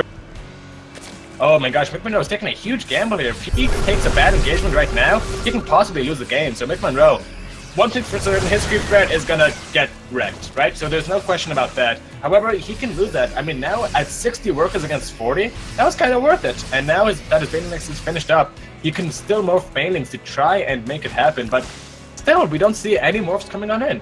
Such a greedy little Zerg. Oh, he's popping in and out. I think he's gonna go ahead and go to the drop into the main. It looks like. Yeah, or maybe he's just gonna go and scout for the 4th base. He can probably pick off the... Yeah, he's just scouts it. Just barely misses it, and the Lings are gonna come over to respond. I think the timing has passed for Pig to do major damage here. And now McMonroe at 70 workers against the 41. Pig does not even have a 3rd base up. Now this drop is coming on into the main base, but one thing to keep in mind is that Pig is gonna go for a huge 2-base timing push. I mean, he's getting siege tanks, he's getting not a 3rd base. I mean, he's gonna try and do a lot of damage to the Zerg. At the very least, he needs to cancel this 4th hatchery. But ideally, I think Pig just kind of wants to win here. Yeah. Right? He only has 1 engineering bay, no 3rd CC. You know, there's no more snacks in the medevacs. I mean, his supplies are running low, right? So he definitely needs to do some damage with his army. For sure, it looks like he's about to hit soon as he's moving out his forces out. Yep. Probably. I don't like the siege tanks, actually. Oh, I actually really just don't like the siege tanks. Because if this were Ling Bane Hydra, I would definitely love them a lot more. But it's only Ling Bane, right? Like, enough Lings and Banes don't really care about, you know, siege tanks. There's going to be nothing stopping all the Lings and Banes from just really quickly moving on top of those tanks. Ooh, but he's going to use the rocks to his advantage. And, yep, definitely. He still has to be patient. McMonroe cannot engage. You only get 1 shot. 1 opportunity. 1 opportunity to break through a siege tank. Would you do it? Or would you just let him kill you? Yeah, Pig, he definitely has 1 chance to break through this. He needs to go for a huge wraparound. The rocks aren't broken down yet, so there's not much opportunity to get around those siege tanks. But it's the only way he can do it, right? So if he just tries to engage with this narrow-ass choke, which it looks as though he's almost doing, he's just gonna lose everything. There are some Lings and Banes at the top right-hand corner of the map. He needs to get those wrapped around and ready to surround this force in its entirety. A couple of them are gonna go ahead and get split on off. I don't think those are going to go for the wraparound. This is going to be very hard for our friend McMonroe to go ahead and hold. However, he has been on 72 drones for a lot of time, right? His army supply is starting to get closer and closer to that of Pig. If he can stall for 30 more seconds, Pig may very well be in a very bad position. He's going to be left a couple of veins just to buy a little bit of time, a couple more precious seconds. And as you can see at the middle right-hand side of the screen, there are some Lings and Banes, or just Lings rather, preparing for a counter-attack, which I do really like. Cut off the reinforcements, stifle this push as much as possible. Looks as though he is going for it. Hydras and Lings and Banes move on forward. Lots of splash items getting off, but no, he missed his chance to flow, and now Pig has been able to rebuff the first attack. Gonna go ahead and take a medevac full of Marines and try and drop him around. I don't like this decision. These siege tanks are so naked. I know they don't look naked, but they're like as naked can get. So naked. Like, I don't even think we should be streaming these. There's only like 10-ish, 15-ish Marines to protect them, and a Marauder. If McMonroe can take out these rocks, which now he can do something to the Hydralisks, I think it's going to be very difficult. Very, very difficult. We'll pick to continue his push. Now, Liberators have joined on in the fray, and it looks as though they would just complicate things a little bit more, but there's just not enough meat on the ground, I don't think. And I think that's going to be the burden that McMonroe is going to go ahead and have to solve. And actually, look at the bottom side of the face. The Lings are beginning to wrap around. Hydras and Banes coming from the other side. Is he going to go for it? Yes, he is. Meanwhile, from the backhand side, Lings and Banes picking up reinforcements. However, he's just screaming on in with his Lings, kind of mistimed. Oh, yeah, definitely. Armor supply. Look at that. Then Hydras and Banes only now working into position. They are going to move up now. Not very amazing spreads, but the Sea Shanks, they don't take a lot to die. And it looks as though McMonroe is going to clean up Pig, who doesn't have a third base. He doesn't have his 2-2, who definitely has nowhere near 70 workers.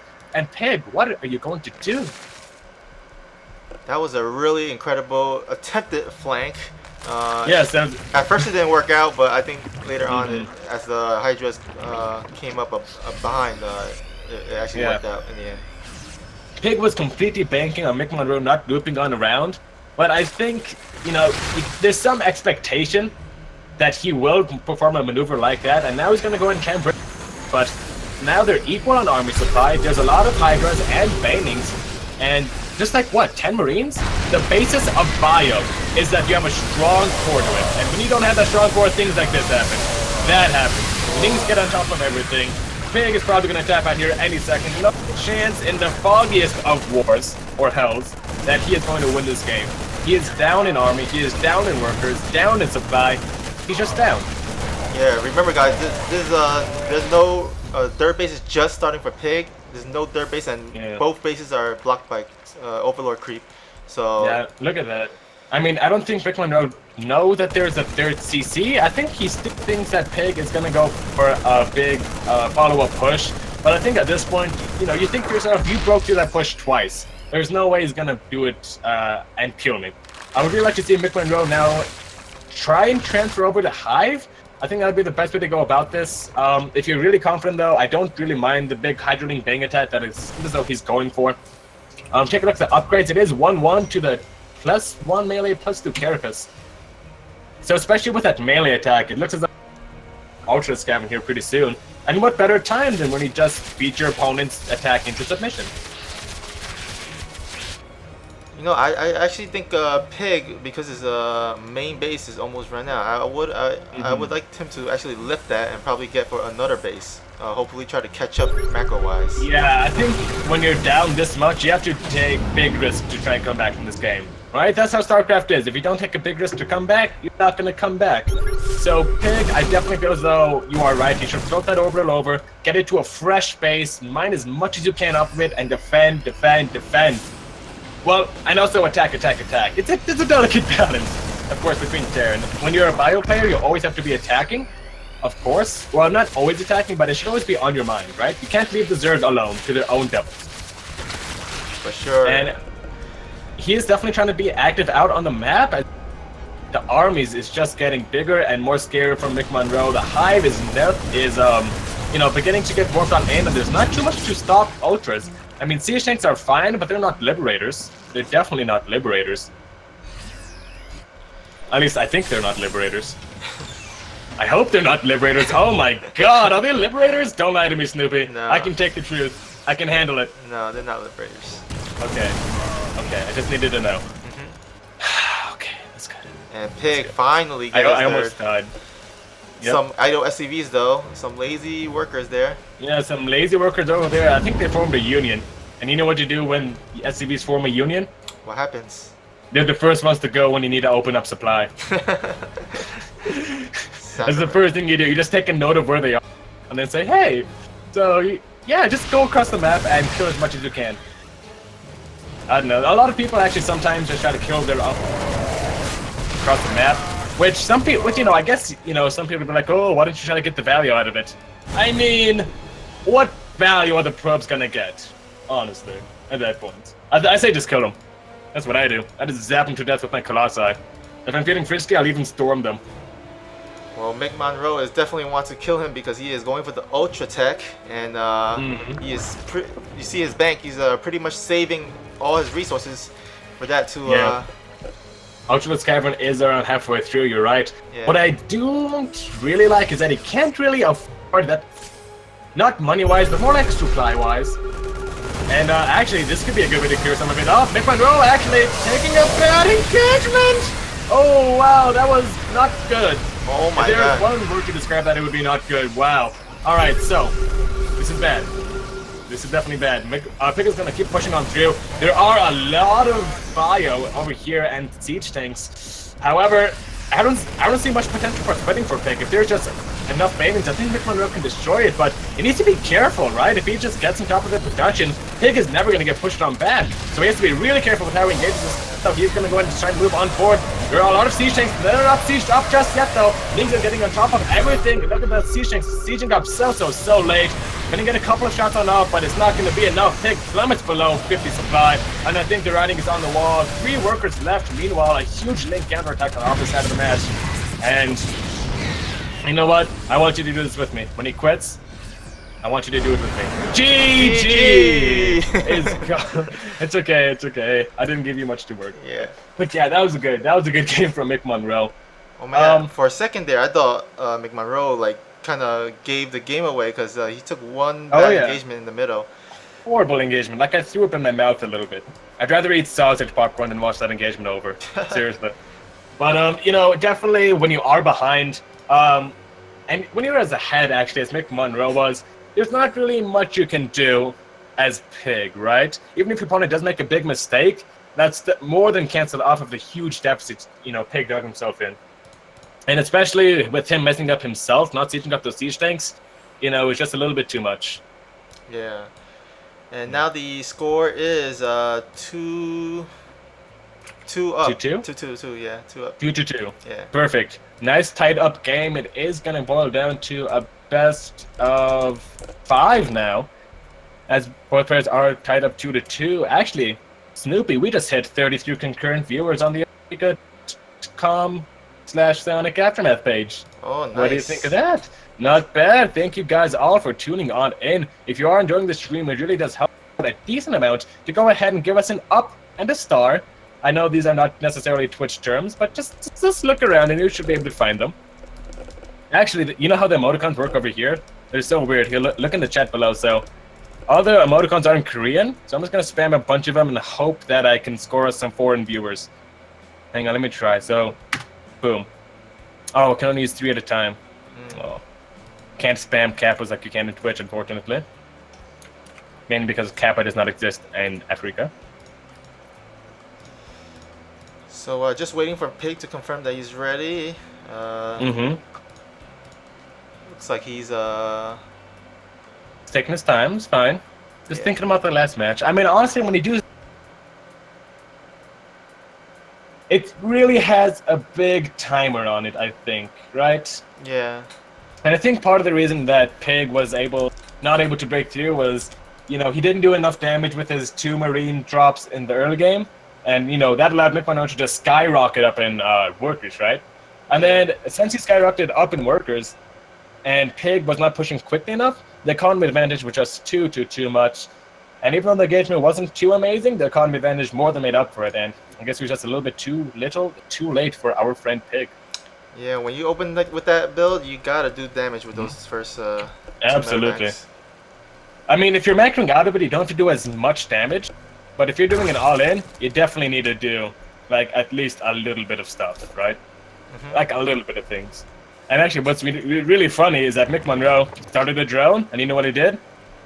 He canceled and said, "Screw drones! I need Zerglings." There we go, spawning in the top right-hand position of Mech Depot, representing our blue Zerg player with the 12 pool, formerly known as the 6 pool, formerly known as the 4 pool. Give it up for McMonroe. And here at the bottom left, we do have the red Zerg. He is Pig. Yes, it is Pig. So Oh, actually, on my screen, the Pig and McMonroe, the colors have to control exit. Do you have to do that on yours? okay, so that's all right. There we go. Oh, you did? Wait, what happened? Okay. Oh, just so that Pig, the red, is on the bottom and that McMonroe is top in the interface. Okay, yeah. McMonroe's now on top. Yeah. And we do see the first set of lings about to be popping out. Yep. So, Pig's dead. Well, we Yep, see. I guess- Yeah. Most of the time. He's very dead. Most of the time, yeah, he's pretty dead. But you know, Yeah. with some crazy micro, you never know. I mean, yeah, you never know. You never know. You never know. There's always a chance of a miracle hold, but Pig, you know, hatch, gas, pool, didn't get the pool right away either. Definitely not what you want when there are 10 lings about to be nibbling at your hatchery. Thankfully, McMonroe is not going to commit too much to this, because I'm not 100% certain that he can kill Pig, especially with the gases build. But he is getting a hatchery behind this. His goal right now is to just chomp on that hatchery until there is no more hatchery left. And if Pig's gonna cancel it, that's a big question here.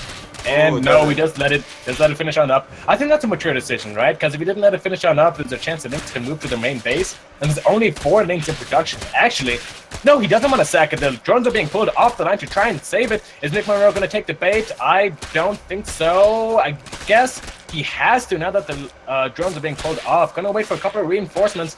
A lot of lost mining time for our friend Pig. No speed here just yet for our friend McMonroe. This is a completely gasless kind of pressure, and trying to do as much damage as you can. Gonna go ahead and fight the lings, and I think he's being too skittish. He's being too skittish. He can't give Pig the time to recoup. I mean, now Pig is getting a spine crawler, but a Queen has finished up on the low ground. Oh, it cancels And it. yeah, I think he's confident enough that he can just defend this on his own, and I think he's right. I think he's 100% right. Unfortunately, McMonroe could not find the damage he was looking for right now. He did kind of cover his bases, right? So we didn't go for a speed plus baning, right? He's got his own hatchery, and at the end of the day, you know, he's up in supply. 24 to 22 workers, 11 to 7 total army supply. So definitely a lot of the damage done was denied mining time, and the canceled spine, of course, was a little bit too. But I would say it's important to note yeah. that McMonroe just finally halfway his 2 gases just got it in.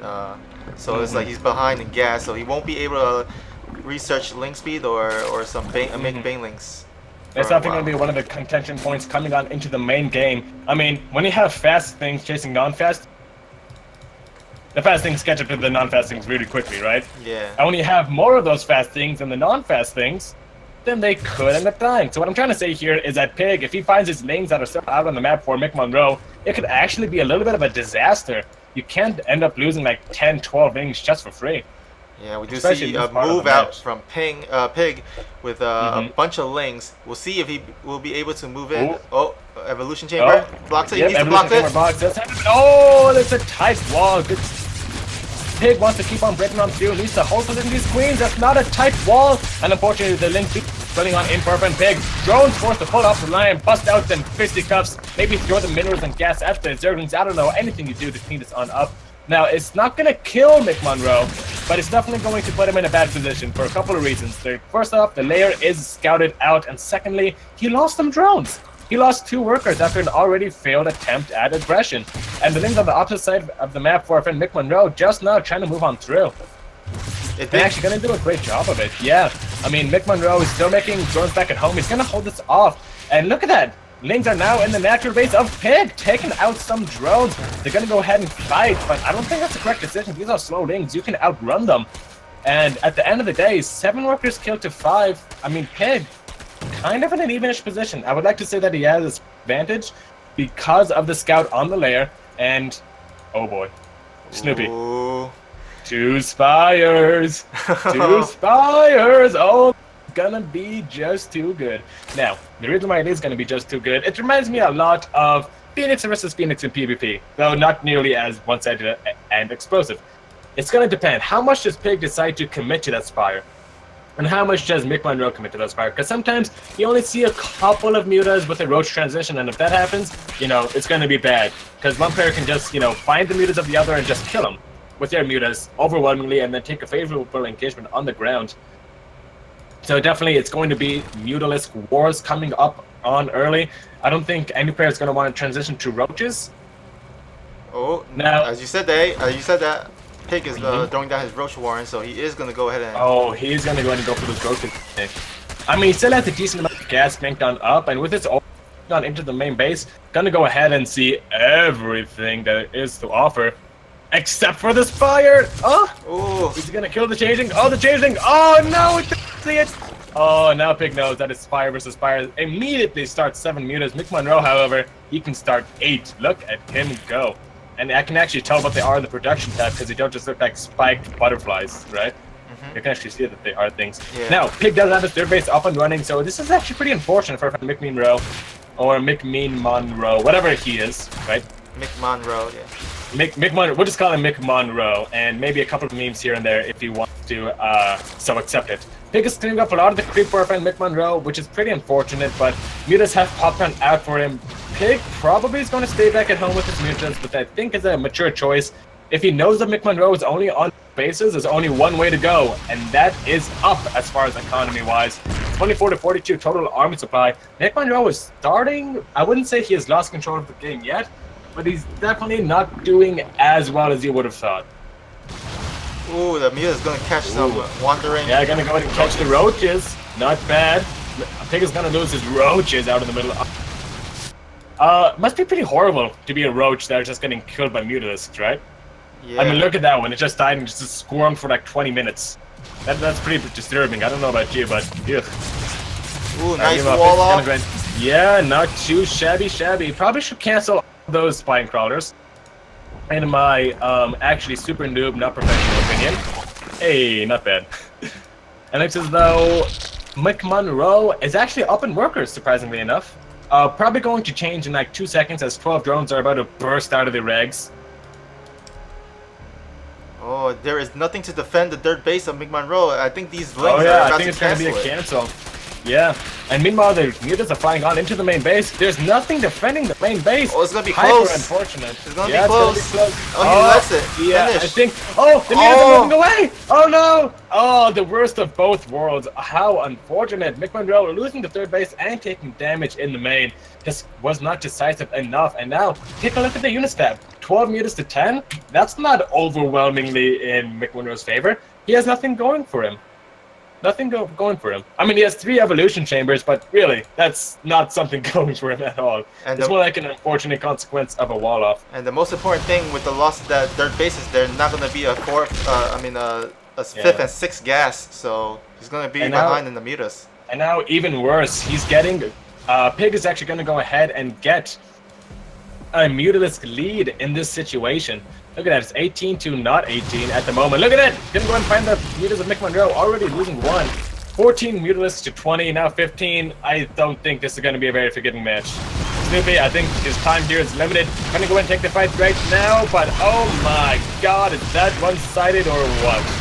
McMonroe, I think, knows. Trying to scuttle under the mutalisks, trying to confuse him, but GG is called, and Pig goes up 3 to 2 in the best of nothing. 2 matches away from being crowned the victor. It's been pretty even. We're going to our 6th match.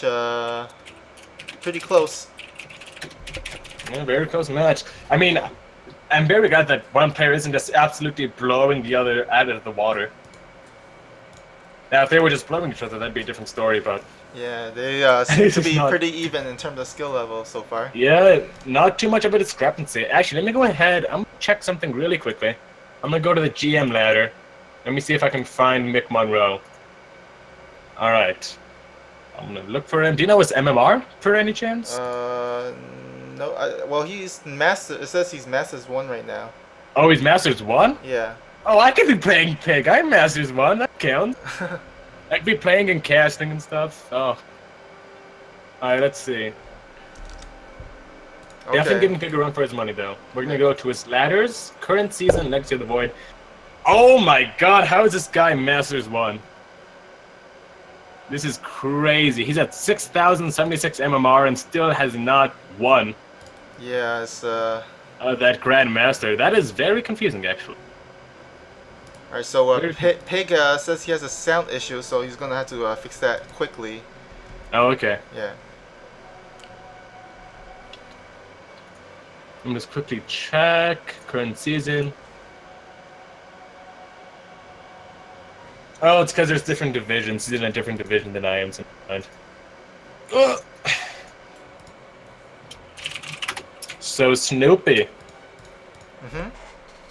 how you doing? I'm doing fine. How are you? Doing well. I'm doing fine. I'm doing fine. Nothing too much to worry about.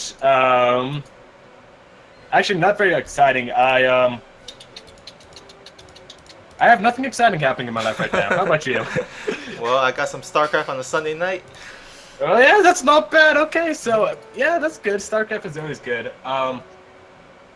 When did you first start playing StarCraft? Actually, when did you first start with StarCraft? Well, I actually started in Brew Wars, so Oh, you back in the did? StarCraft 1 days. And Oh, you're like a real OG then. yeah, I've been playing StarCraft 2 since the beginning. So, how about you? Mm. Oh, well, I joined midway through Heart of the Swarm, so yeah, don't have definitely as much prestige. But still, I mean, pretty good. I still have that old habit of going big death volley.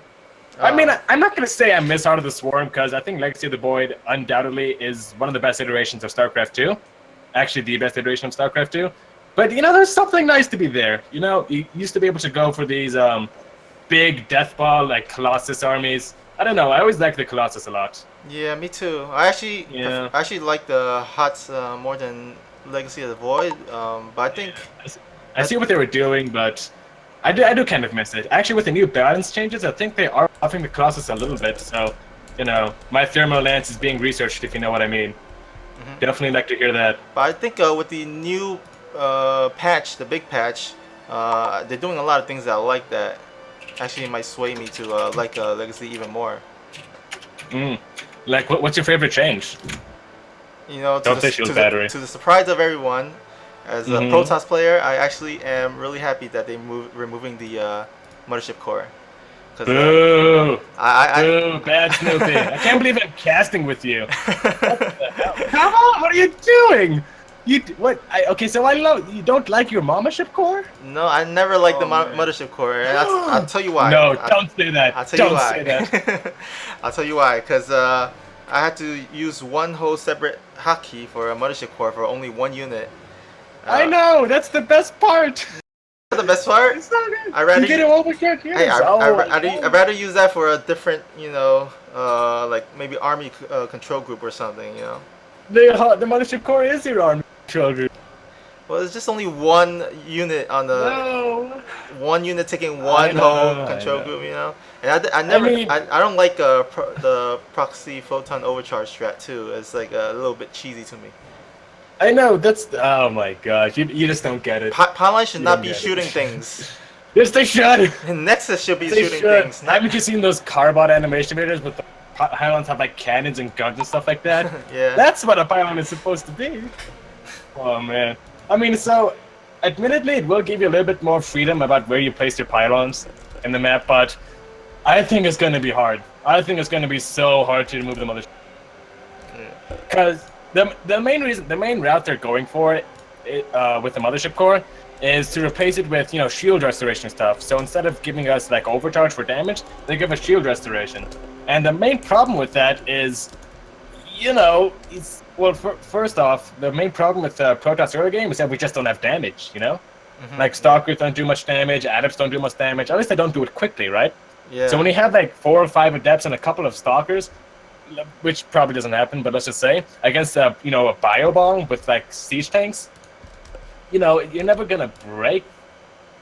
You're gonna get broken much more easily, is what I'm trying to say. Especially with drops in the main base, you're gonna get broken a lot more easily with early pushes. And moreover, if a Zerg does like, let's say there's Ling drops in the main base, and they're attacking the front as well, it's gonna be so much hell to get through it. Okay, so it looks like Pig is just actually went out of the party. Oh, did he die? I think he might have restarted or something. Oh, okay. Let me go and check out his stream. It looks as though he is having some problems getting onto StarCraft. Don't know what that's all about. Okay, Shouldn't be so too I guess long. we could for the audience, you can go ahead and you know, take a bathroom break or get some food Yeah. or Make water, some sausage popcorn. and we'll be probably I'll put up the PsiX intro video for now, and then we'll come back as soon as we got this whole thing sorted. Okay. Okay, so We'll see you guys then. we'll take a little bit of a break. All right, so we'll be right back.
Alright, just tell me when. All right, so we are back, guys. Sorry for that. Alright, hello everyone. Thank you so much for tuning on and being patient with us. Hope you liked that music. Hope it wasn't too loud.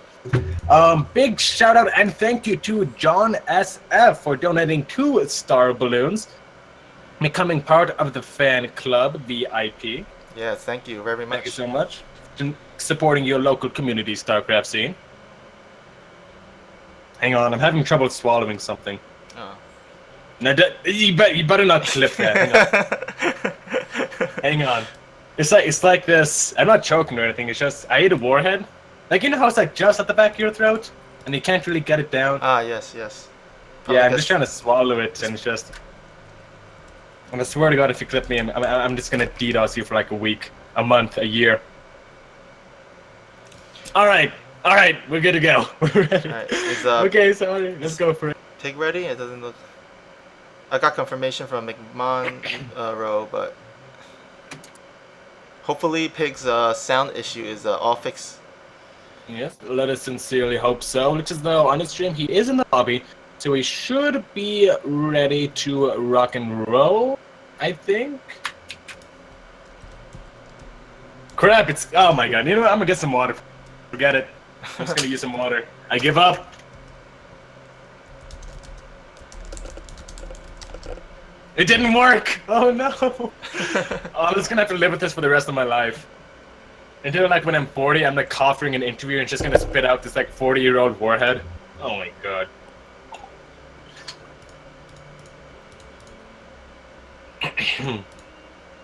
Alright, so Oh crap, I think he left.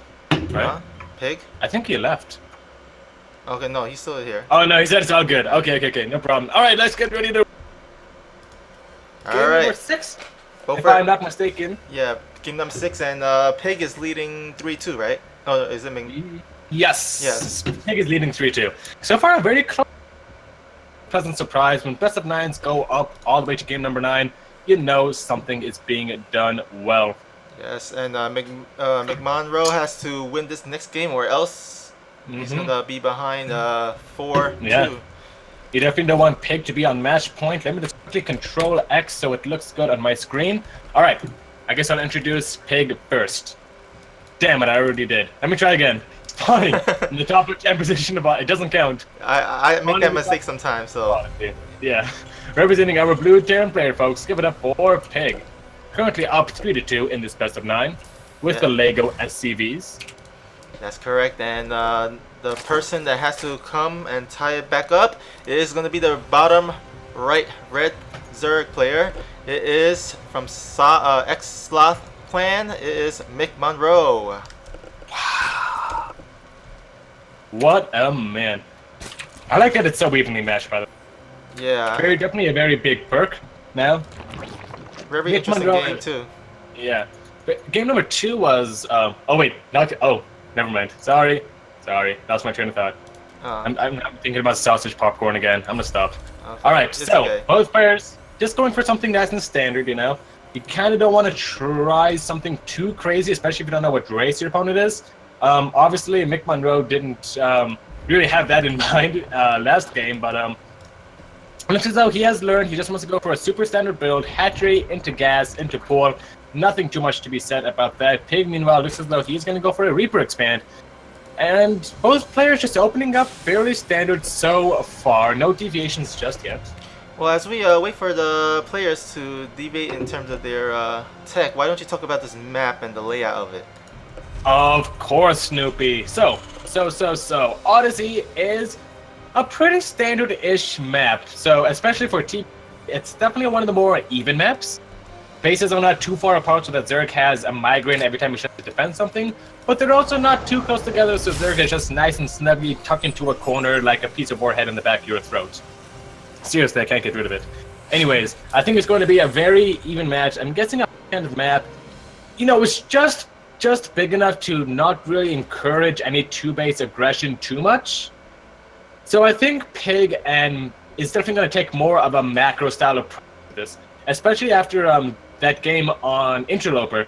You know, his two-base push didn't really work out, and obviously that push is much better on Interloper than it is on Odyssey, so I definitely think that Pig wants to play a more macro-oriented game, and obviously Zerg being Zerg, more likely than not is just going to want to be defensive, and we've seen McMonroe just go for that Link Bane Hydra style in his ZBT, just, you know, super defensive, trying to get to that hive, trying to get to those ultras, and I think we're in for a very much of a treat, as that seems to be, at least so far, exactly what Pig is going to do. He's not going for 2 racks, he's just going 1-1-1, probably just going to open up with light harass into a third base. Yeah, and I'm also going to be interested to see who is going to be the first player to take that gold base at the sides. Yes. Money, yep. Money, yep. I think there's a little bit more of an incentive for Terran to take it, since Zerg can't really spend their I think no. I have it the other way around, don't I? I think Zerg is gonna definitely not want to take it as much as the Terrans, and Zerg definitely needs their gas a lot more than Terrans in the mid to late stages of the match. But you know, McMonroe with his scouting pattern, you know, and even with just base location, actually, with base location, I mean, the fourth is so close to the third. Going and taking it over here in the more wide open third base location is definitely going to be a little bit of a struggle to try and keep everything nice and tidy between your bases. Ooh, it seems like Pig is opening with that Hellion into maybe Banshees. Yeah, with a tech lab on the barracks, it was scouted out by Mick. Pig is not going to be made a fool in this match. Now, do you think he's going to go for mech here? It's possible. I mean, it looks like I mean, he hasn't put any more additional barracks, and it is easily transferable in terms of opening with his opening into mech. Yeah, and he's not making, and he's not stopping that Hellion production. Yeah. And oh shit, Stim started. God damn it. But man, why do I even bother? I love seeing the 8 Hellions, so I think he's gonna go into the main with that medevac, and then go into the natural. Pig did scout it on off, so good repel there from our friend Pig, and look at that action. Value, cutesy little dropship micro. If only medevacs had the range pickup of 4 prisms, maybe something could have been done there. But unfortunately, the Queen is going to go ahead and shut it on down. Now, there are 8 Hellions, and the most interesting thing about this 8 Hellion play is that there's no armory.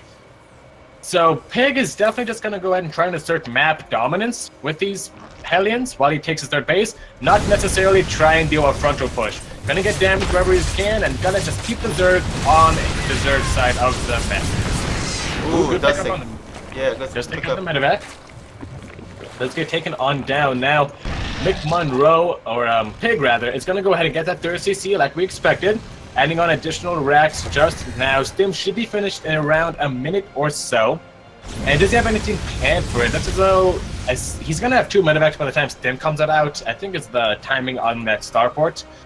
So should be good. Pig actually moving very much onto creep. A little bit of a risky choice here for our friend Pig. Can't risk losing these Hellions. If these Hellions die, McMonroe immediately just makes 40 drones and takes every base on the map. So don't lose those Hellions. Yes, those Hellions are their only defense right now, as he's transitioning into Stim and Marines. Yeah. Dude, look at that wall actually by Pig. That is the most exposed reactor I've ever seen in my life. Oh my god. The most exposed. Like this would be all over the like if this barracks were famous, it'd be all over tabloids, like, oh, so exposed, you know? Handling that title, like, oh, barracks scheme exposed. I don't know. This reactor, the point is the reactor is very much, if that wasn't clear, definitely was not. The reactor is gonna be the first thing to die. Ooh, this game, the first structure to die this game. That's my guess. We do see McMonroe is the first player to get that gold, but is under siege by the Hellions. Yep, definitely trying to flame it away. They don't really kill things very well, but when the Lings are actually just too busy nibbling on the debris, it could be some magic happening, but the Queens thankfully come here in time. We have seen McMonroe really favor this Queen-heavy style, and I think so far it's working out for him. This series, if you can get away with the Queen-heavy style, you can get your creep spread up and running so amazingly. Look at all corners of the map. By 7 minutes, this definitely isn't super crazy creep spread, but it's very good creep spread.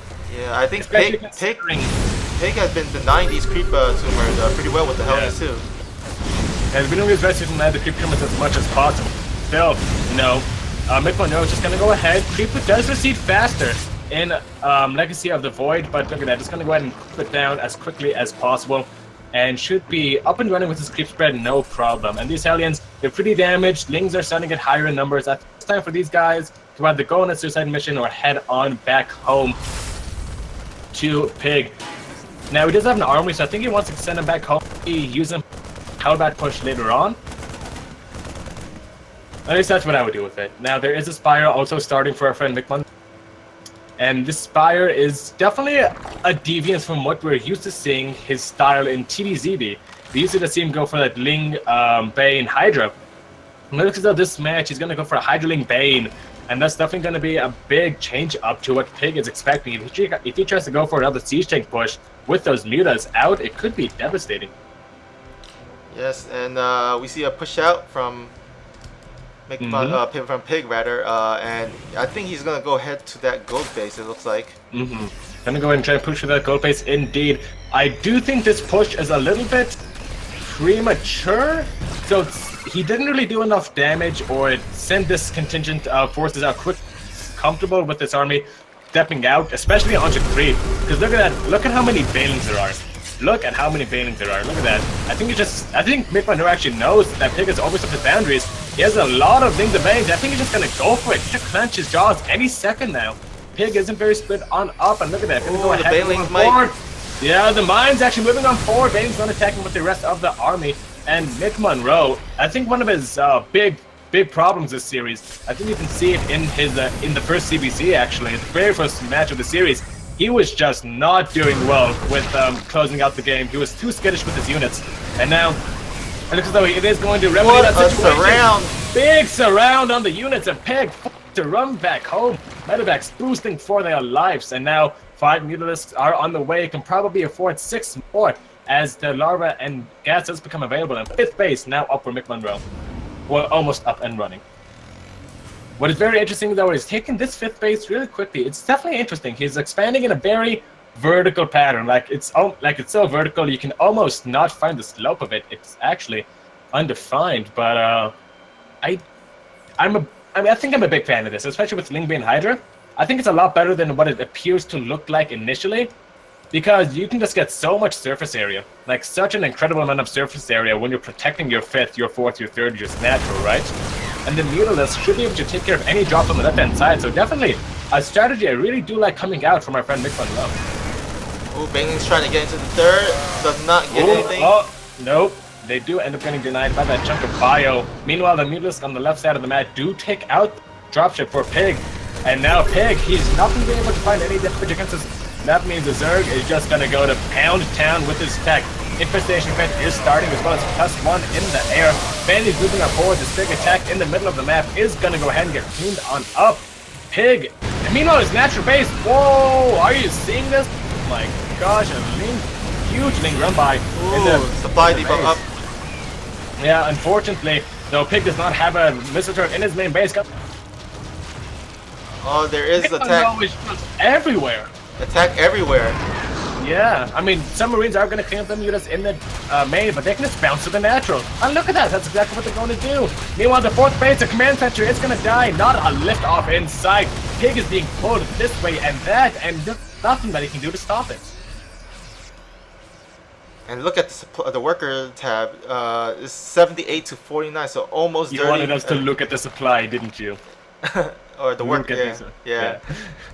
So, yeah, you're definitely right, though. 49 to 78 total. A total of 14 workers went off in that attack, which, you know, puts him from 64 workers to 50, but, you know, Pig's economy just got ravaged, his army just got ravaged, his 4th base just got ravaged. I mean, I just don't see him doing well this game. Hive is about to finish on up as well. Upgrades are +2/+2 to +2/+2. I mean, he's gonna have 3/3 here soon enough, but you know, there's something to be said for overwhelming numbers, and that is that the numbers are overwhelming. Yuda's going into the natural, but a good repair. The door's open! The door's open! Oh! Actually, no. Oh no, Pig. McMonroe's just doing a little victory dance right now. Gonna go ahead and deny mining, get some SCVs. This is not Pig's game.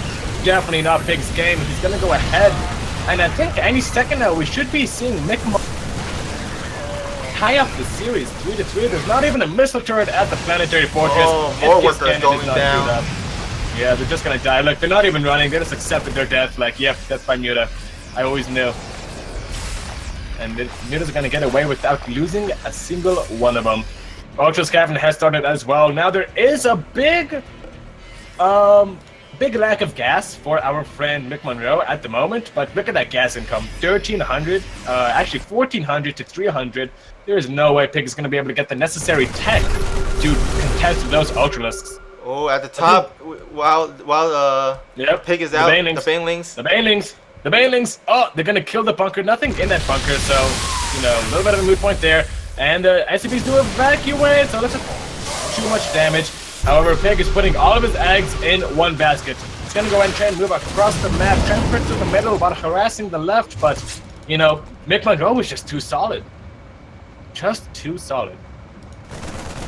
What happened to the mutas, by the way? Did they die? No, they're still harassing up at the. Oh yeah, they're actually at the planetary fortress. Yeah. Look at them. Look. No turrets.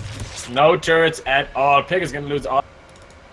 And like, what is his game plan here? I think this is one of those games where you're not dead just yet, but you're never. You just think in the back of your head, I'm not winning this game. Hey, what timing? GG is called. Pig must have heard my analysis, and McMonroe ties it up 3-3. Snoopy, we have a best of 3 on our hands. We have a series, guys. And yes, we do have a series. Very close matches between these. Yes, for sure. Undoubtedly. Look at the graphs, by the way. Pig just able to get a foot on row. And on Catalina, a very Zerg favorite map, it's going to be more than difficult to start and break McMonroe, especially if Pig rolls Terran again. Yeah. And I think we've seen every matchup, right? Like PVZ, TVZ, ZVZ. Well, we haven't seen PvP yet, but you know, I doubt we're going to anytime soon. Yeah, my mistake. ZVT. Yeah. Okay. All right. Wow. So I guess the first person to win 2 games is gonna. Yeah. Best of 3. Very close matchup so far. Just like last game match. It was Huck versus Optimus, I think. It was actually a lot closer than you would have expected. Now, I think we are ready to jump on into game number 7. Game number 7. Wish it could be 11. Catalina. Yes, and again, best of 3 right now for $50. Mm-hmm. Oh, hang on 1 second, Sky. The one. All right, as I'm gonna go ahead and introduce the first player then. Oh yeah, sure, go for it. And I guess here, we're changing things up at the 9 o'clock position. I don't care. Because I thought you were typing. No, it's fine. Go for it. All right. So in the 9 o'clock position, we have our blue Protoss, Pig. Well, you know what they say, Snoopy. First the worst, second the best. And spawning in the 12 o'clock position of Catalina, representing our red Zerg player. Give it up for McMonroe. Let me just quickly press Control and X to make sure it all looks good for me. And we're ready to jump on into this. Now, McMonroe is going to go for a gas and then a pool before hatchery. So definitely a little bit interesting play coming out from him. What do you make of this? I guess maybe he might be afraid of, well, I guess it doesn't make sense because cannon rushes aren't really common on this. But yeah, this would definitely be good against a cannon rush, but yeah, I'm not sure. I mean, my guess is it could be that Roach Ravager timing attack that's popular. That was very popular in the beta of Legacy of the Void. Recently, we've started to see a resurgence of it, actually. Roach Ravager, Ling Bug. And if the Protoss doesn't open with Stargate and scout it out in time, it's actually a very, very, very potent build. Unfortunately, the Pig does end up scouting the gas and pool before hatchery. So would be surprised if he opts to go out of a Stargate this build. I think a Twilight Council would just be a, sentence to death, actually. You kind of need that Void Ray, you need that Oracle to go ahead and repel away the Roaches and Ravagers. Yeah, well, I guess we'll see in pretty soon. As I don't know, actually he's going for Ling speed, so maybe not going for that Roach opening, but maybe he can do it in a bit later. We'll see. Hang on. So apparently my mic is cutting out a little bit. I'm gonna fix that. I think it's just Discord, maybe. Yeah, Discord, maybe. Yeah. Yeah, whatever. It's fine. It's fine enough. I hope. Hopefully it's not too bad. Anyhow, we have 2 Zerglings spotting any proxies over the dirt, so it looks like he's gonna get his dirt pretty soon.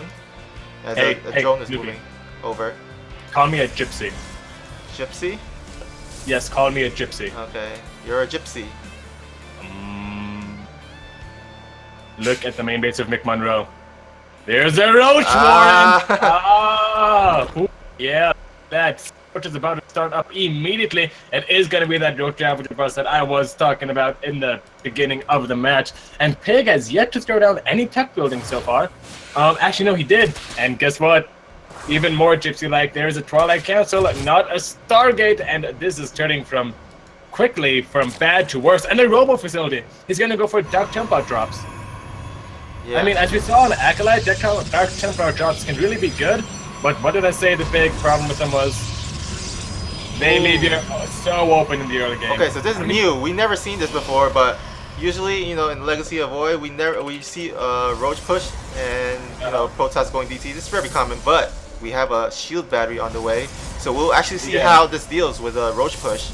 Here's what's gonna happen. There's gonna be a corrosive pilot and all the energy. Yeah, we don't have any mothership core, so this is shield battery is gonna be the saving grace right now, and it looks like Pig literally just found out about this. Yeah. I know that it's gonna throw down more batteries. I'm not sure that's the correct response. I just don't know. And even if it was, the roaches are already in the main base. You cannot let this happen.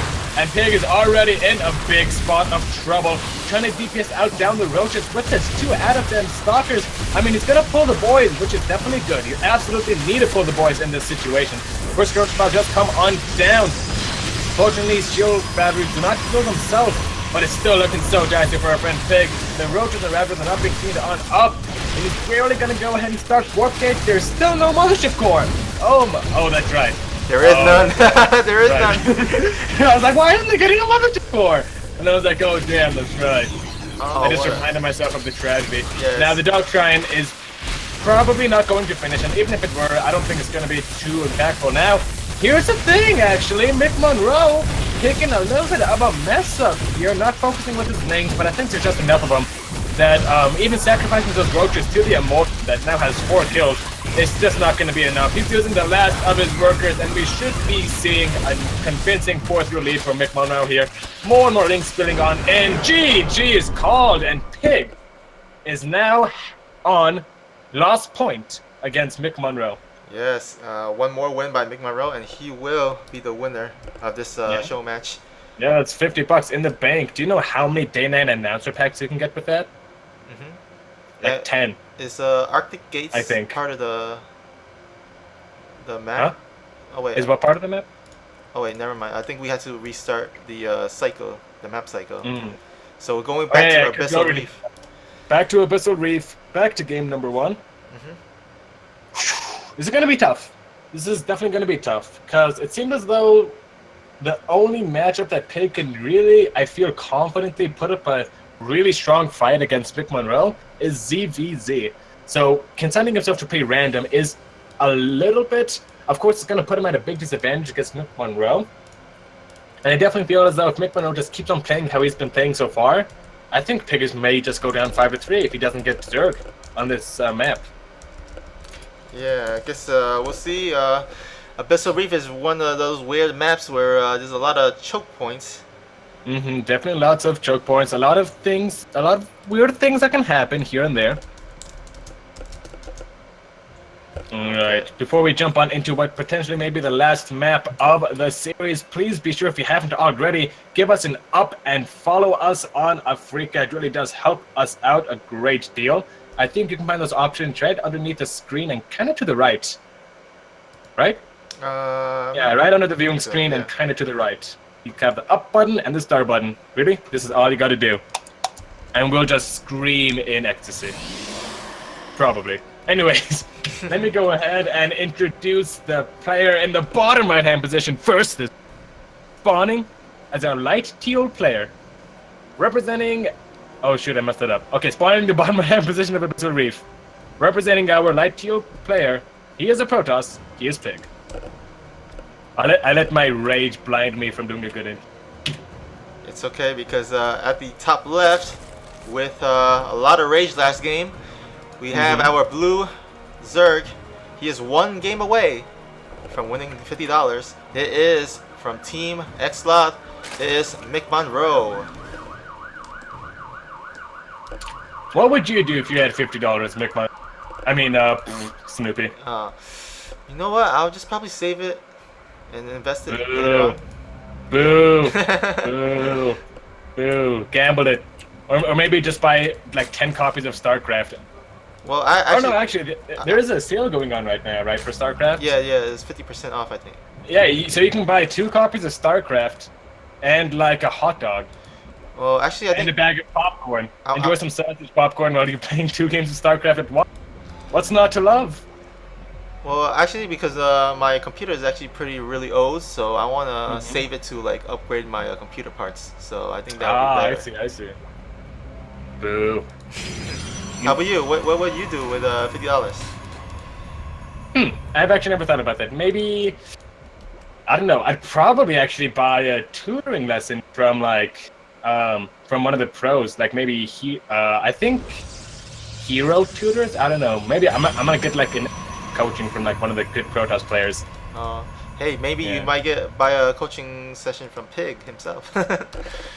Yeah. You're like, no, no. No.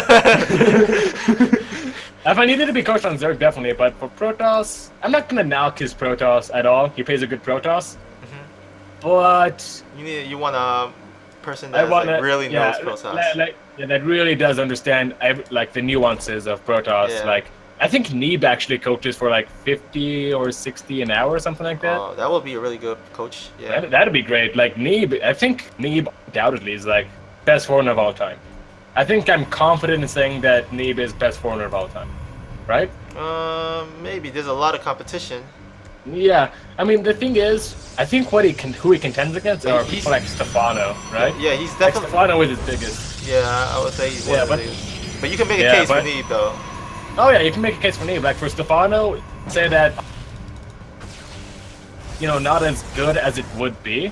I think it's like ZVZ sometimes Stefano struggled a little bit, but Neeb, you look at his PvP. Oh my God, he practically ushered in a new era of how to play PvP, of how to play PvZ. Yeah, yeah, and we see that the Overlord was 16 life, barely made it into the. Barely made it away. Yeah. I was a little bit confused because the Stalker was firing so slowly. Yeah, But then I realized, it changed. yeah, it's the new Yeah. yeah, the new patch. Yeah, I definitely do like the new Stalker, though. I think it's a good buff to Stalkers, especially if you're going to take away the Mothership Core. It's a step in the right direction, I feel. Yeah. Yeah. It's more like a Dragoon from Brew War. Oh, yeah, now the Dragoons that, don't, that actually do things. Like, I've never played Brutal myself, but I've heard enough Dragoon memes to say are so hard to control. Like, those and Goliaths are what I know are the units that always just derp around the most. I don't know what happened, but I think Pig just recalled his probes to his main base again. I don't know. Oh, what? Yeah, What? I think it was a mistake. He just recalled his probe line back into his. Oh.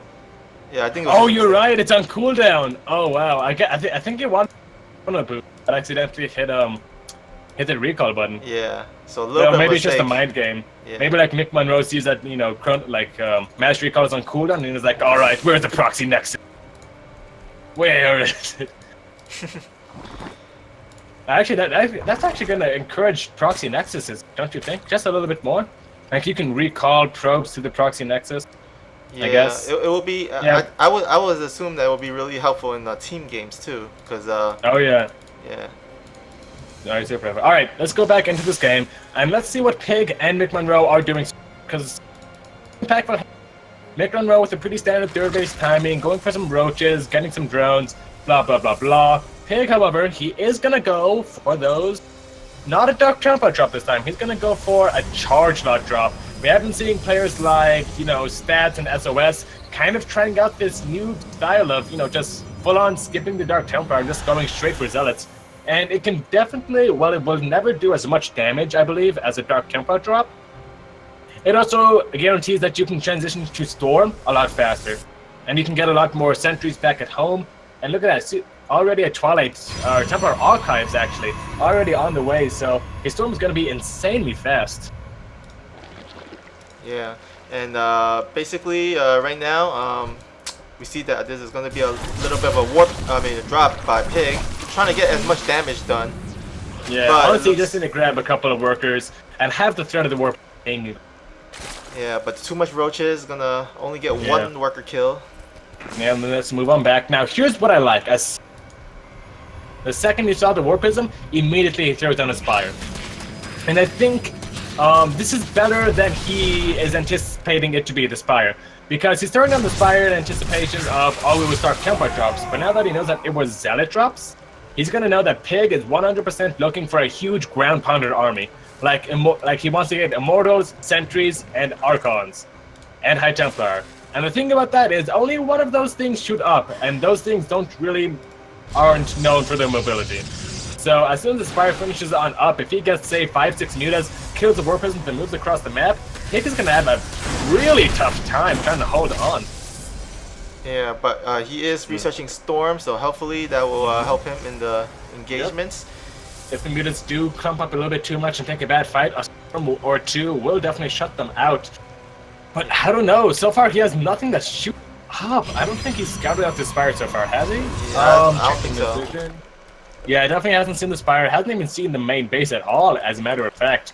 And now look at that, 8 mutas on the way. This is going to be devastating to Pig. I think we may be seeing a quick 5-3 coming out, as there's just nothing to respond to it.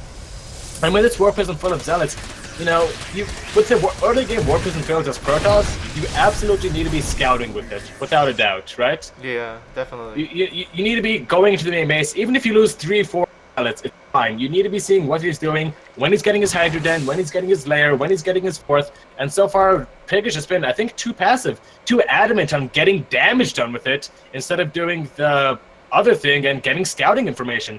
And now look at that, bottom right-hand portion of the map, Pig figured out nothing with his drop, and now 8 mutas are going to hit his mineral line, see his face.